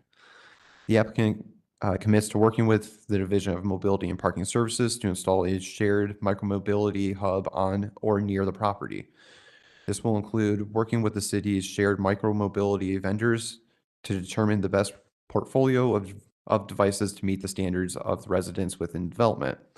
The Near East Area Commission recommends approval with a vote of 7-0. And staff recommends approval of this request as it will allow the existing deteriorating towers to be demolished and replaced with 8 smaller buildings that will provide affordable housing as well as senior housing for the area. We are recommending conditions. 1, that the applicant commits to providing at least 146 bike parking spaces and will work with the Division of Mobility and Parking Services to maximize the number of spaces within areas that are protected from the elements and or in secure locations as part of the final site compliance plan. And number 2, the applicant commits to working with the Division of Mobility and Parking Services to install a shared micromobility hub on or near the property. This will include working with the city's shared micromobility vendors to determine the best portfolio of device types to meet the needs of the residents within the development. Can you state your names and whether or not you're sworn in? Yes, good evening. My name is Beth Seedorf. I'm an attorney at Voorhees, and I have been sworn in. My name is Clarence Simmons, co-developer and builder, and I've been sworn in. Max is there and I have not been sworn in. Okay, you want to raise your right hand? Do you promise that the testimony you give tonight will be the truth, nothing but the truth? Please state I do. I do. Okay. All right. Well, thank you for the opportunity to speak with you all tonight. I just want to give a brief overview of the property and then kind of walk through our variances. So as many of you know, the two 15-story Sawyer Towers were closed on Christmas Day in 2022 when frozen pipes burst and the apartments had to be condemned, displacing hundreds of residents. So the applicant here desires to raise these towers and construct an affordable housing multifamily apartment community with 380 units. These proposed development will be a mix of 1, 2, and 3 bedroom units inside of 8 buildings. And there are 7 garden-style 3-story buildings flanking the northeast and southeast portions of the property, and 1 central 5-story building at the center of the property. And so to provide the community with the highest quality project, which is more in line with the surrounding neighborhood, we're here to request a recommendation for 4 variances, which we've already talked about. So we have the parking space variance, the landscape island tree variance, the perimeter yard variance, and the landscape buffer variance. So I just want to walk through the Duncan factors with those quickly. But before I do, I want to make sure that we know that the site plan that we have, we're committing to the extent of the variances, but we're still going through final engineering, so it may change. So with respect to whether the property will yield a reasonable return or beneficial use without the variances, as I previously stated, the property's been vacant since 2022, and these proposed variances will allow the site to be developed for an affordable housing apartment community. And without these proposed variances, the property may continue to sit vacant. The parking space variance is substantial, and given that it's a reduction of 295 parking spaces or 52%. However, as mentioned earlier tonight, the City of Columbus has recently emphasized less parking and more housing density through Zone In Columbus. And despite this property not being part of Zone In, the provided parking is in line with the Zone In's goals. And specifically, as mentioned earlier, the city's Division of Mobility Parking Services determined that a parking impact study was not required for this property. 1, because it's not part of Zone In, and 2, because it's an affordable housing project.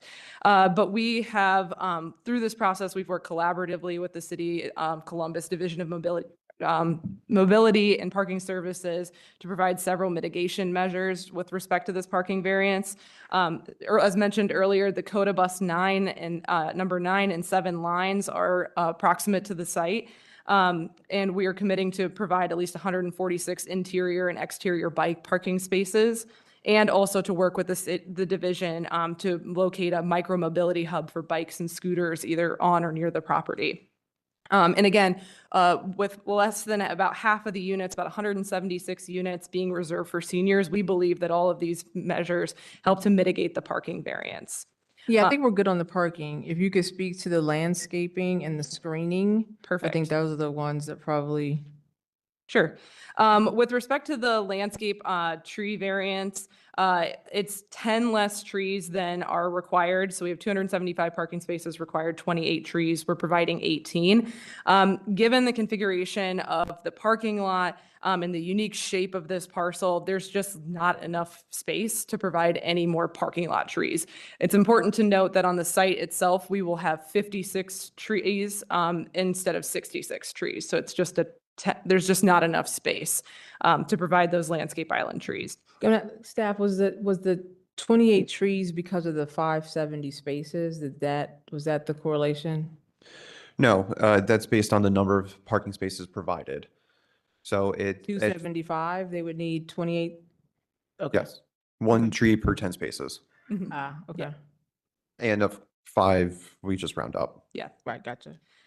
With respect to the perimeter yard, in some spaces on the site plan, we're able to meet that 25 feet. In other spaces, it's 0 feet, or some spaces it's 10 feet as shown on the site plan. So it varies throughout. Again, given the unique shape of the parcel, we're just not able to meet that 25 foot perimeter yard. With respect to the landscape buffer, there's 2 instances on the site plan where we need to reduce that required buffer from 4 feet to 0 feet. One is on the far east side where that fire truck turnaround is. There's just not enough space there to accommodate the fire trucks and then also get the 4-foot landscape buffer. And then the other one is on the southern side in, oh, actually a little bit to the east of that. Yep, right there.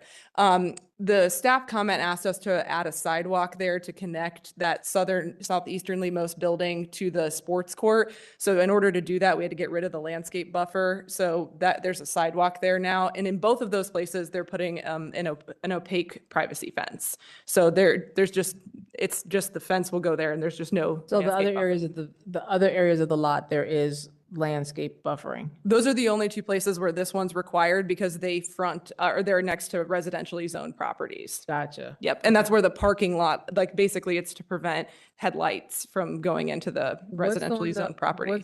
What's right here at the bottom? Yeah, what's there? Those are those are residential, single family houses. Yep.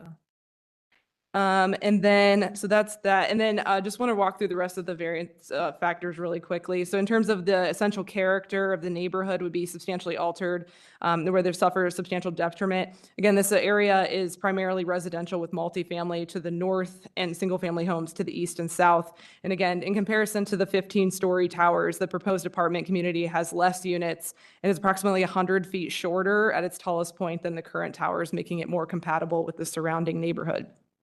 We don't believe that the variances will adversely affect government services. The applicant is in contract to purchase the property, and there's no other method to obviate our requirements here other than these variances. And finally, we believe that the apartment building would serve the spirit and intent behind the zoning requirements, and substantial justice would be done because the apartment building is more consistent, again, with the surrounding neighborhood. And it'll play an important role in addressing the critical housing shortage we have here in Columbus. And we have support from all different branches of the city of Columbus on this project. And we're really thankful for the Near East Area Commission, the Bronzeville Neighborhood Association, and city staff for working with us so collaboratively on this project. And with that, we're happy to answer any questions you might have. Any questions?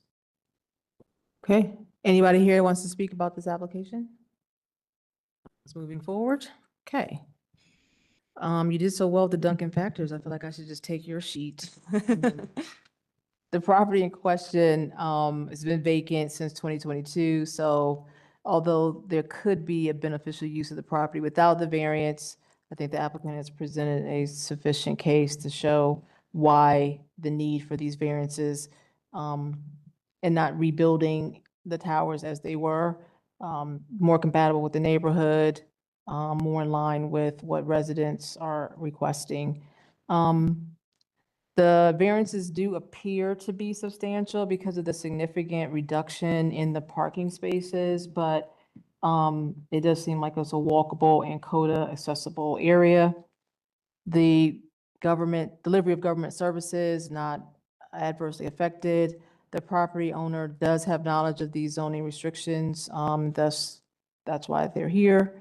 The predicament could not be obviated through another method other than these variances.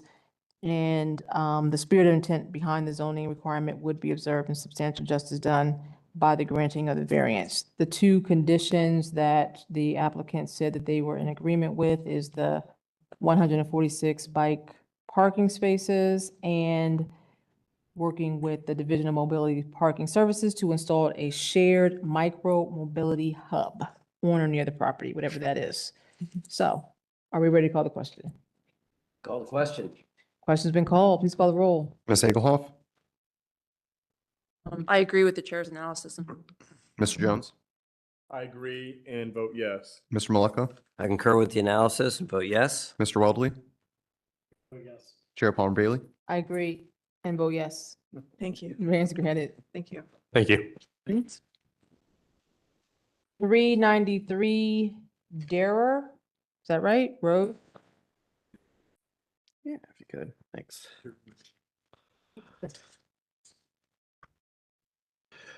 393 Durer Road is located at the northwest corner of Durer Road and Westway Drive, which is part of the Greater Hilltop Area Commission, and existing zoning is SR Suburban Residential District. The 0.27 acre site is developed with a single unit dwelling. Surrounding uses are all single unit dwellings. The applicant was cited for installing a fence within a required yard. The applicant proposes to legitimize the fence and is requesting a variance to allow a fence exceeding 2½ feet in height above the finished lot grade with greater than 25% opacity located in a required yard having vehicular access to a street or abutting such access. Planning has no comment on the proposal as Columbus Citywide Planning Policy C2P2 design guidelines do not address the issue of vision clearance. The Division of Traffic Management has indicated that a triangular area 11 feet in length along the southern fence line and 6.5 feet in length along the western fence line will need to be cleared of any obstructions for clear vision. City Department's recommendation is that of approval. Staff recommends approval of the requested variance as the majority of the fence would not appear to pose a safety hazard by way of blocking clear vision. We do recommend the following conditions as well: that the southwest corner of the property shall be cleared of any vision obstructions within a triangular area that is 11 feet along the southern fence line and 6.5 feet along the western fence line, as traffic had recommended. Chair. So let me understand your position. You're saying a portion of the fence needs to come down for clearance?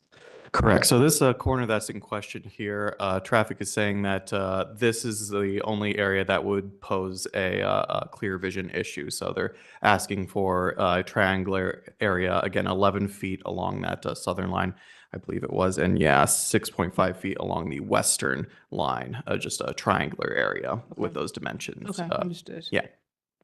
I just have to say, I keep seeing things in pictures that you guys are not calling out. So I just need clarity on this sidewalk. Why does it stop?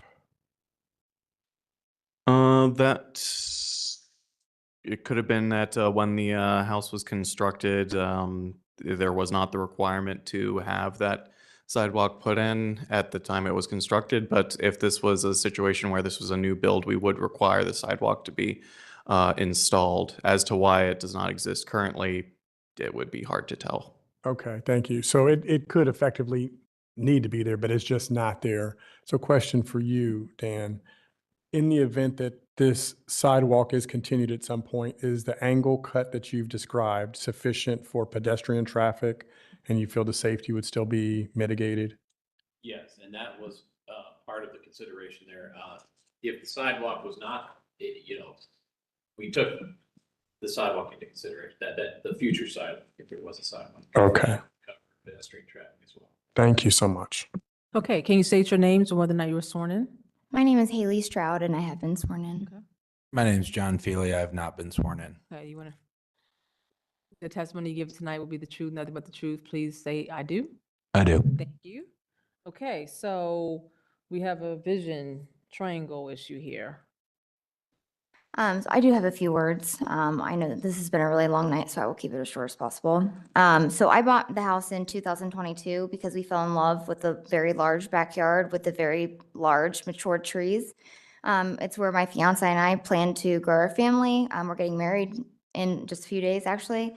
But since moving in, our ability to actually enjoy and feel safe in our backyard has been repeatedly compromised. So just a few facts to kind of frame why this fence matters and why it's important to keep it exactly where it's placed now. Safety incidents on our block. There have been 2 shootings within 3 houses of the home since 2023. Visible trespassing and drug activity. Before we purchased the house, we found evidence that people were accessing our shed and backyard because of the old chain link fence made it extremely easy to enter. There are 7 registered sex offenders within a 0.5-mile radius of the house.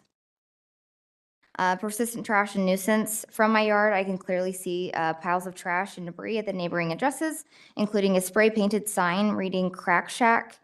My fiance and I frequently find diapers and other refuse on the curb that has originated from the next-door neighbor. Intimidation and invasion of privacy. Beginning in 2025, a neighbor, actually the same neighbor who filed the complaint against us in the first place, has been standing in the bed of his commercial truck, which you see here, which is consistently parked in their driveway, peering over into our yard, over the fence, into our home, at me on the couch frequently. I do have a video of this. I know it has been sent to you guys. I don't know that you have it, but it was a big piece of it was a big piece of our argument when we were in front of our area commission, neighborhood area commission. I'm not gonna ask for the video. I trust you. Okay. Yeah. I have a question. Sure. Are you saying you're unwilling to accept the condition? I'm not saying that. I'm almost finished. I'll get to that in just a second, if you don't mind. We were robbed earlier this year. We have photos and evidence linking that. We did call the police. A solid privacy fence is not a cosmetic choice. It's necessary for our dignity, our safety, and our privacy. So my family and I actually installed this privacy fence ourselves. It's in the exact same original chain link footprint that was there. So the complaint asserts a visibility concern for the neighbor when backing out, but now we're hearing that it's actually about a future possible sidewalk and a vision clearance for the pedestrians. It's actually Is that both. right? It's actually both. Okay. So I want to make it clear that I understand and I 100% respect the safety concerns raised by the Division of Traffic that would come with installing a sidewalk in the future, perhaps. And I have said from the beginning that if the city ever decides to build a sidewalk on our street, I would fully cooperate with making any necessary adjustments to the fence at that time. However, I don't believe that it's right or fair to force me to move the fence now over a hypothetical situation that may never happen. And I feel this way because in the Westgate neighborhood where we live, including many of the surrounding streets, Darrow Road being one of them, does not have sidewalks. And for decades, the city has not prioritized sidewalks around this area, which tells me that this is not an immediate or even likely project. So to require me to alter the fence after we have gone through all the required motions, we've jumped through every variance hoop. We have built the privacy fence that looks exactly the same as dozens other in the neighborhood, all because of something that might happen someday, feels unreasonable, and frankly feels wrong. If a sidewalk project ever becomes an actual reality, then we are 100% willing to modify the fence. But please understand, and I want it to reflect on the record, that by moving this fence or altering it now on a hypothetical alone would cause massive unnecessary and undue hardship for us. So I appreciate your argument, but it's slightly flawed, and I'll explain why. We approve items that stay with the land. So while you may say here tonight, if a project comes in the future, we're willing to do X, Y, and Z to comply, you may not be living in that house, and we would be approving something that stays with the land. So we can't put a contingent on you being there, this approval being contingent on some future action. Second flaw in your argument is that it's a safety hazard as existing for this car to be coming out of that driveway and not being able to see around what's coming, and him not being able to pull out. So it has nothing to really do with only the sidewalk. It's an existing safety hazard right now. So I got clarification on that actually, and I was told that that was not the case. It wasn't a vision clearance issue for the neighbor. It was a vision clearance issue for if there was ever a sidewalk, a pedestrian needs to be able to see if somebody's pulling out of that driveway. Right, but if somebody's walking or if somebody's driving, they need to be able to see. So we would have, we have to rule on the property as is and not what may happen or could happen in the future. So we have a fence there right now that is a problem, and we're agreeing that for all your reasons that you stated, you need the opaque fence. I'm sorry, the solid fence, we're saying that we need to cut the vision triangle right here in this space. Well, I think that kind of brings up the unnecessary hardship. So if we were to have to put that triangle in, I'm not sure if you can see a little bit more of the backyard there. There's a very large hundreds-year-old tree there that would most likely have to come down if we were to alter that fence line. It may not need to come down, but it would no longer be in the yard. And I know that we're just talking about our case in particularly, but I do question if there were a sedan parked in that driveway, would there be more visibility with the 13 feet of clearance we allowed between the curb and the curb and the fence? Given that that commercial vehicle is parked there constantly, I just wonder if maybe they had a more appropriate vehicle parked there, would vision still be an issue? But again, we can't decide on what's parking there now. This is to last, right? So a person could have a van, they could have a scooter, they can, so we have to decide on what is allowed based on potential scenarios, not exactly existing right now. So, you just have to make some decisions about the tree That, and the. that tree is sitting pretty far back. I mean, put that vision triangle in it, which is 6 feet deep off of there, right? Yeah, so 11 6.5 feet here and then 11 feet that way, along just there. connecting the two as a diagonal. You shouldn't hit that tree. Now, I'm not sure if those bushes are there. Right, yeah, Those are that, probably- Those would be affected, but that big tree should not be, at least what I'm seeing.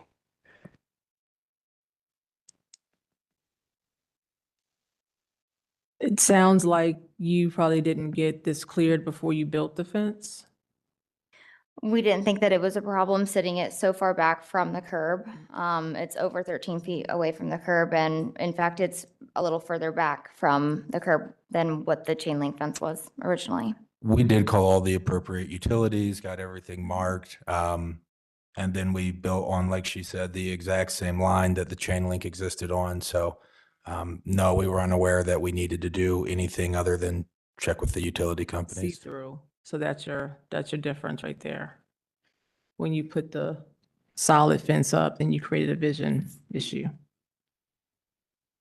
So, I don't know, I guess we have this condition here that you would agree to modify the corner. If you're not agreeing to that, then we'll have to vote without the condition. So it's up to you how you want to. Well, so the problem is that the neighbor wants that part of the yard. What do you mean once? The neighbor is, I'm not sure what the neighbor's problem is. The neighbor's yard is very small, ours is very big. I don't know if that's a problem with him or what. We're trying to keep the peace is all, and we're also trying to keep our yard. We're under the impression that they have called because they cannot operate and do whatever they're doing on their commercial vehicle with the space that they once had with the chain link. I don't know So- if that's a valid. Okay, well, Yeah. I'm I'm not discrediting you. I'm just saying. We just don't necessarily want to give up a portion of our yard to them. And then at that point, that You're not portion of giving our- up anything to them. Yeah. You're not, all you're doing is cutting an angle. You're keeping your existing yard. You're just cutting Right. off an angle that will still remain yours. So you can't plant anything there, but in theory, if you wanted to plant a tree there, you could because it's yours. You can't because it would obstruct the vision triangle. But it Right. remains yours. You will be responsible for cutting it Of and course. maintaining it. And they won't be able to do anything on it. okay. In theory, right? They currently set their trash cans there. I think we're so far off from where we need to be right now. You guys have some neighbor disputes. We're not equipped to deal with that. Sure. So we need to be clear. Are you going to accept the condition? Yes or no?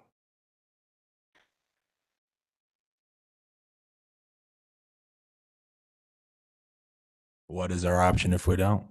We vote without the condition and we'll vote accordingly.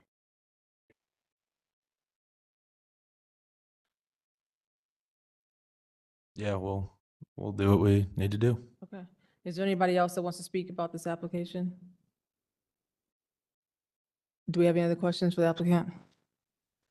Okay, so the property would yield a reasonable return without this variance. The variance is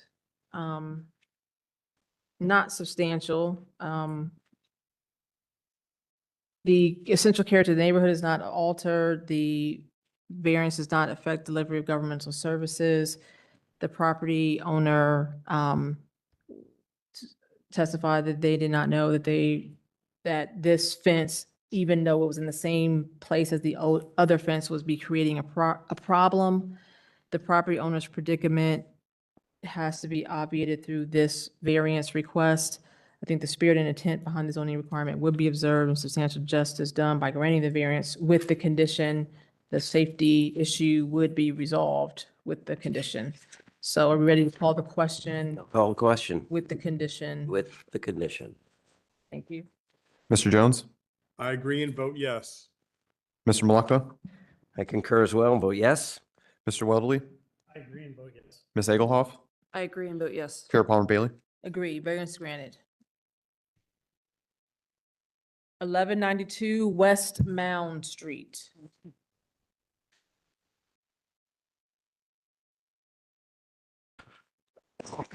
Excuse me. 1192 West Mound Street, located on the north side of West Mound Street, approximately 170 feet west of South Yale Street. It is zoned C4 commercial and part of the Franklinton Area Commission. The site is developed with a 1,430 square foot building. Surrounding uses include Interstate 70 to the north, a vacant parcel to the south, a vacant building to the east, and a vacant building zoned commercial to the west. Applicant proposes to renovate and convert an existing single-story building for an automotive sales facility. Variances are being requested to reduce the required parking from 7 spaces to 3 and to legitimize the existing building setback from 50 feet to 7 feet. Planning is in full support of the proposal. Staff note the additional detail provided by the applicant regarding the proposed fencing around the site perimeter. Therefore, planning is in full support of the proposal as it is consistent with the West Franklinton Plan C2P2 design guidelines. The Division of Traffic Management states that a right-of-way dedication of 50 feet from the center line of West Mount Street will be required, and the Franklinton Area Commission approval with a vote of 10-0. Staff has also recommended approval as the proposed renovation and parking reduction are appropriate to the site and consistent with the West Franklinton Plan. The variances will legitimize existing conditions and improve the functionality and appearance of the site, supporting continued reinvestment along this commercial corridor. Chair. State your names and whether or not you were sworn in. Dan Mayer, Development Architecture Collaborative. I was not sworn in yet. Okay. Abdallah Jackson, I was not sworn in. Okay, can you both raise your hands? You promise that the testimony you give tonight be the truth, nothing but the truth. Please state I do. I do. Okay. Who wants to go first? I can get started. Can you hear me? We did sign in, yeah. So Abdullah bought the property. It was actually an unsafe order prior to him obtaining the property, which is recorded with the city of Columbus. I think partial fire, and it was left in kind of disarray and being occupied, without a permit by some people for a hotel, so to speak. So the building is the condition it is. We're going to renovate it. It currently is within that 50-foot setback requirement, so it's an existing condition. And then in terms of the parking piece issue is to be able to have an auto sales license, you have to have at least 3,500 square feet of dedicated sales space on a surface. That takes up a majority of the right side. As you can see, we're right just above the 3,500, which leaves limited parking to the left side of the lot.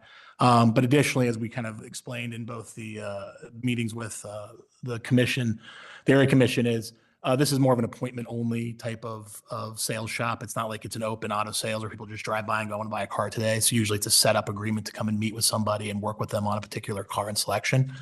And like I said, the two conditions are more or less just existing situations. We're already working with getting the right of way in terms of the 50-foot that the traffic management would like. And as you can see, even if you did the 50-foot setback, that sliver of property becomes pretty much not usable. You have about 29 or less feet. We've also been working with stormwater management, in particular with ODOT, because there actually is a funnel drain on that site that's not performing correctly. And by adding in that surface area, we're actually going to rework that and coordinate it with ODOT to kind of help drainage, which I know Franklinton Commission was really appreciative of. Okay. Anything you want to add? No, I think you did a great job. Any questions? Anybody want to speak about this application? Okay. I think that the property in question could yield a reasonable return without these variances, but the applicant has explained the nature of this business and the situation of the building limits the ability to have the full number of parking spaces. I don't think that this variance request is substantial.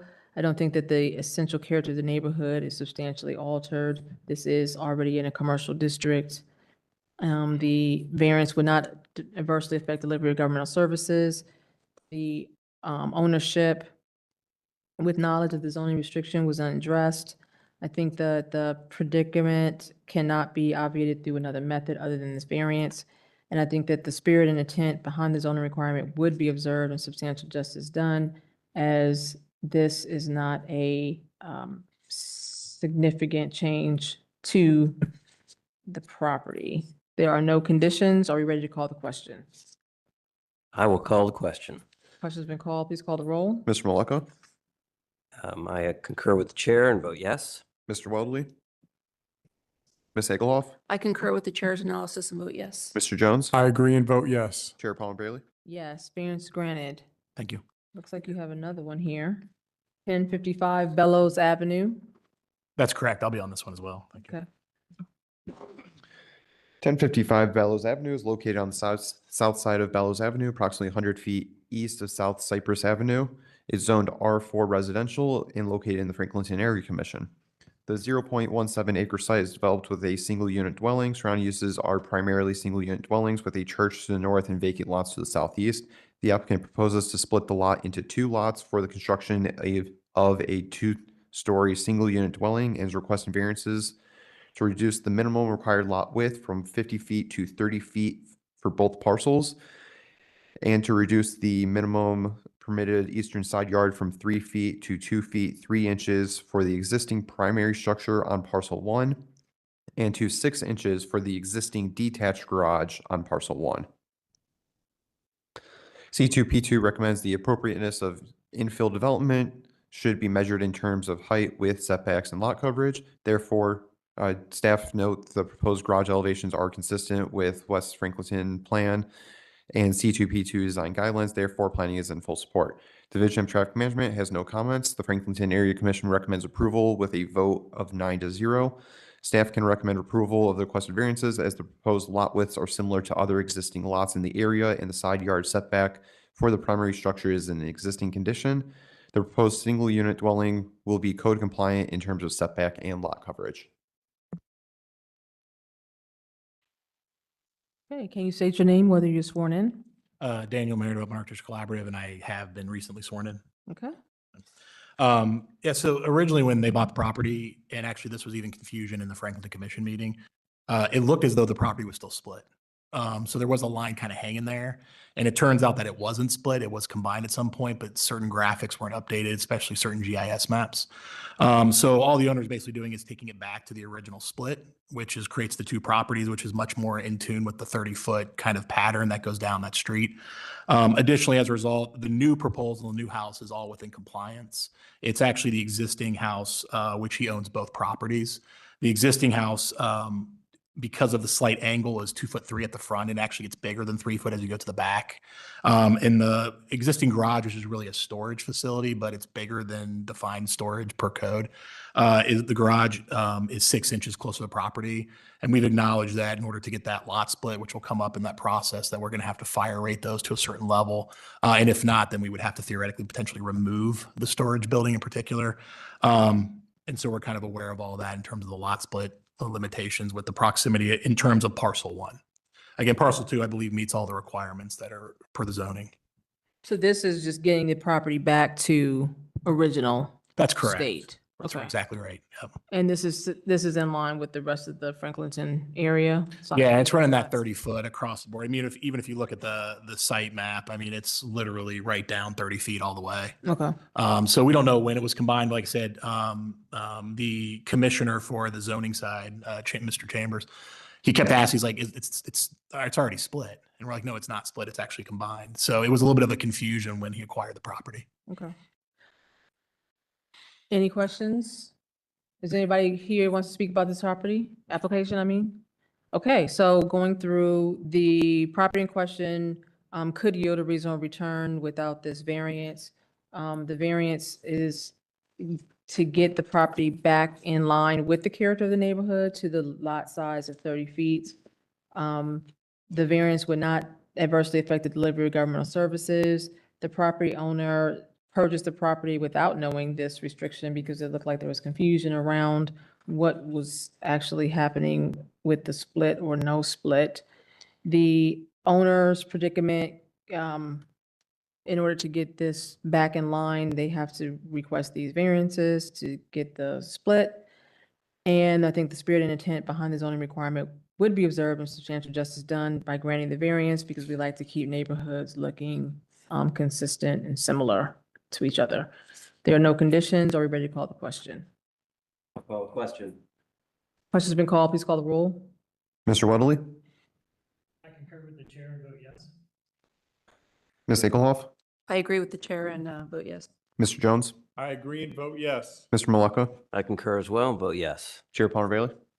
Yes, variance granted. Thank you. Thank you. 1728 North High Street.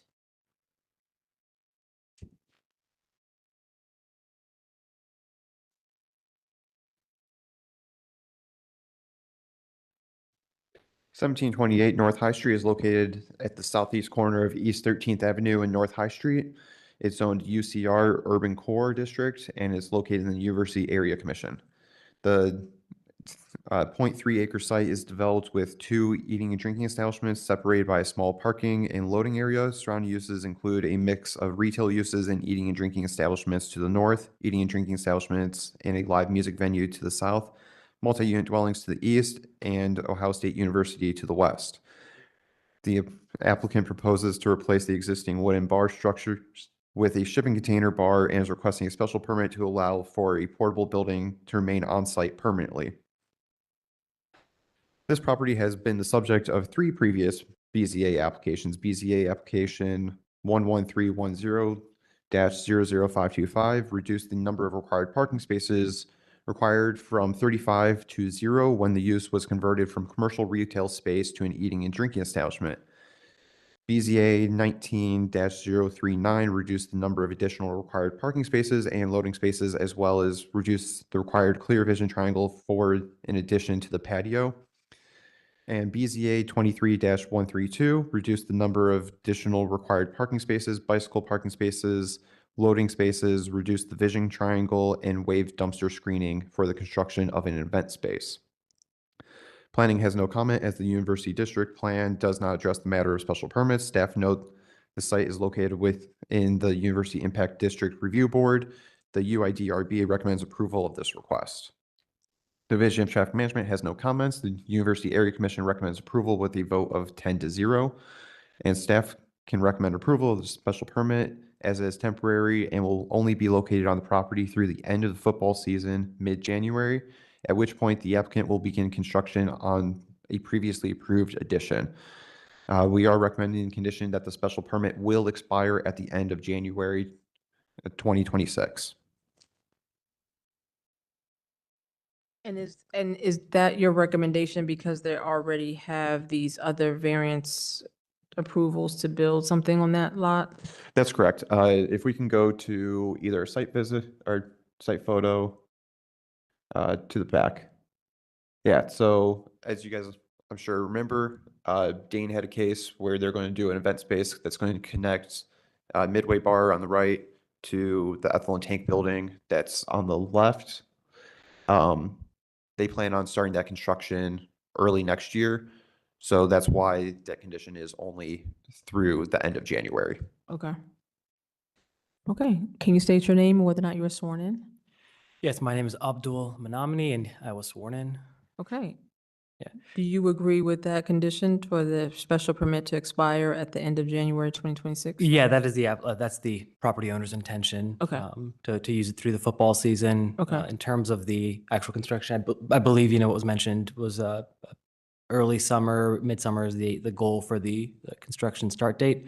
But of course, that's going to be contingent on some financial factors from what I understand by the property owner. And so if we do, just want to kind of qualify that if there is an intent to reuse this next fall, we would then go through that special permit process again. Okay, okay. Do we have any questions? Does anybody here want to say anything about this application? Okay. Okay, so going through the factors, I don't think that this special permit would cause substantial detriment to the public good. There's no substantial impairment to the general purpose and intent of the zoning district. where this property is located, and there is not significant incompatibility with the general character of this neighborhood. This is in the University District, and which is walkable and a lively, active atmosphere. There are condition that the applicant has agreed to is that this permit will expire at the end of January 2026. Are you ready to call the question? Call the question. Ms. Egelhoff, I agree with the chair's analysis and vote in favor of the special permit. Mr. Jones, I agree and vote yes. Mr. Maleka, I agree and vote yes. Mr. Weatherly, Agree and vote yes. Chair Palmer Bailey. Yes, special permits granted. Thank you. all. 1038 Yeager Street. All right, 1038 Yeager Street is located on the east side of Yeager Street, approximately 60 feet south of Stewart Avenue. It's part of the German Village Commission and existing zoning's R2F residential district. This one should sound pretty familiar. The approximately 0.11 acre site is currently developed with a single unit dwelling. Surrounding uses include a mix of multi-unit dwellings and single unit dwellings to the north, south, and east, and Schiller Park to the west. The applicant proposes to construct a two-story addition to the rear of the principal structure. The applicant is thus requesting a variance to reduce the setback for the north side yard from 3 feet to 1 foot.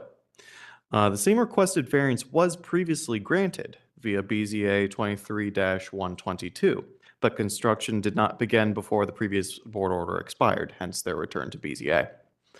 Planning has no comment on the proposal as it is located within the German Village Historic Commission. Division of Traffic Management has no comments, and the German Village Commission has recommended approval of the variance and has issued a certificate of appropriateness, number COA 2500984. City Departments is likewise that of approval, just like in the previous case. Staff recommends approval as the proposed addition matches similar additions in the immediate surrounding area. Staff notes that this proposal is unchanged from previous case BZA 23-122, and staff's support has not changed as a result. Chair. Okay.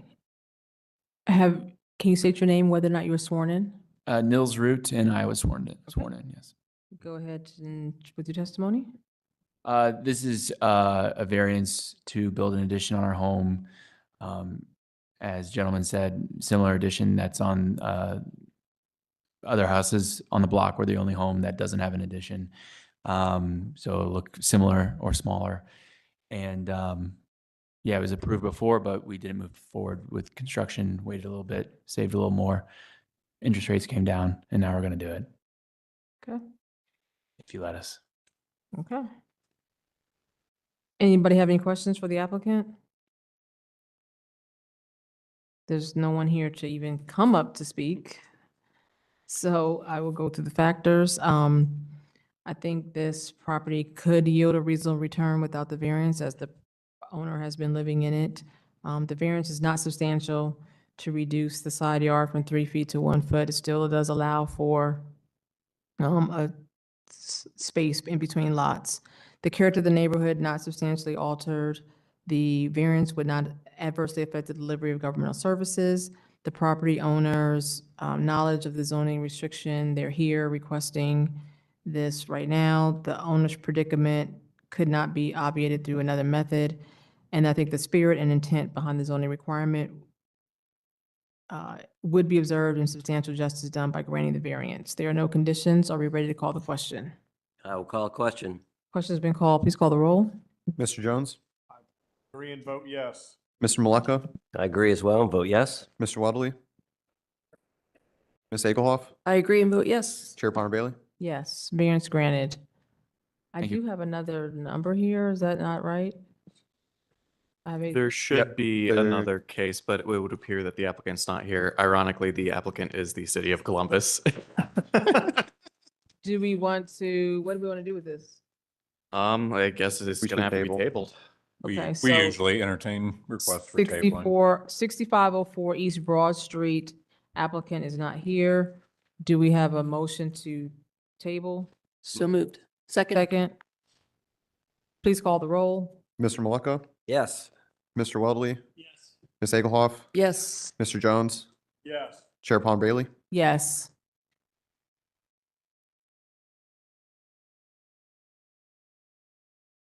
Okay, meeting is adjourned.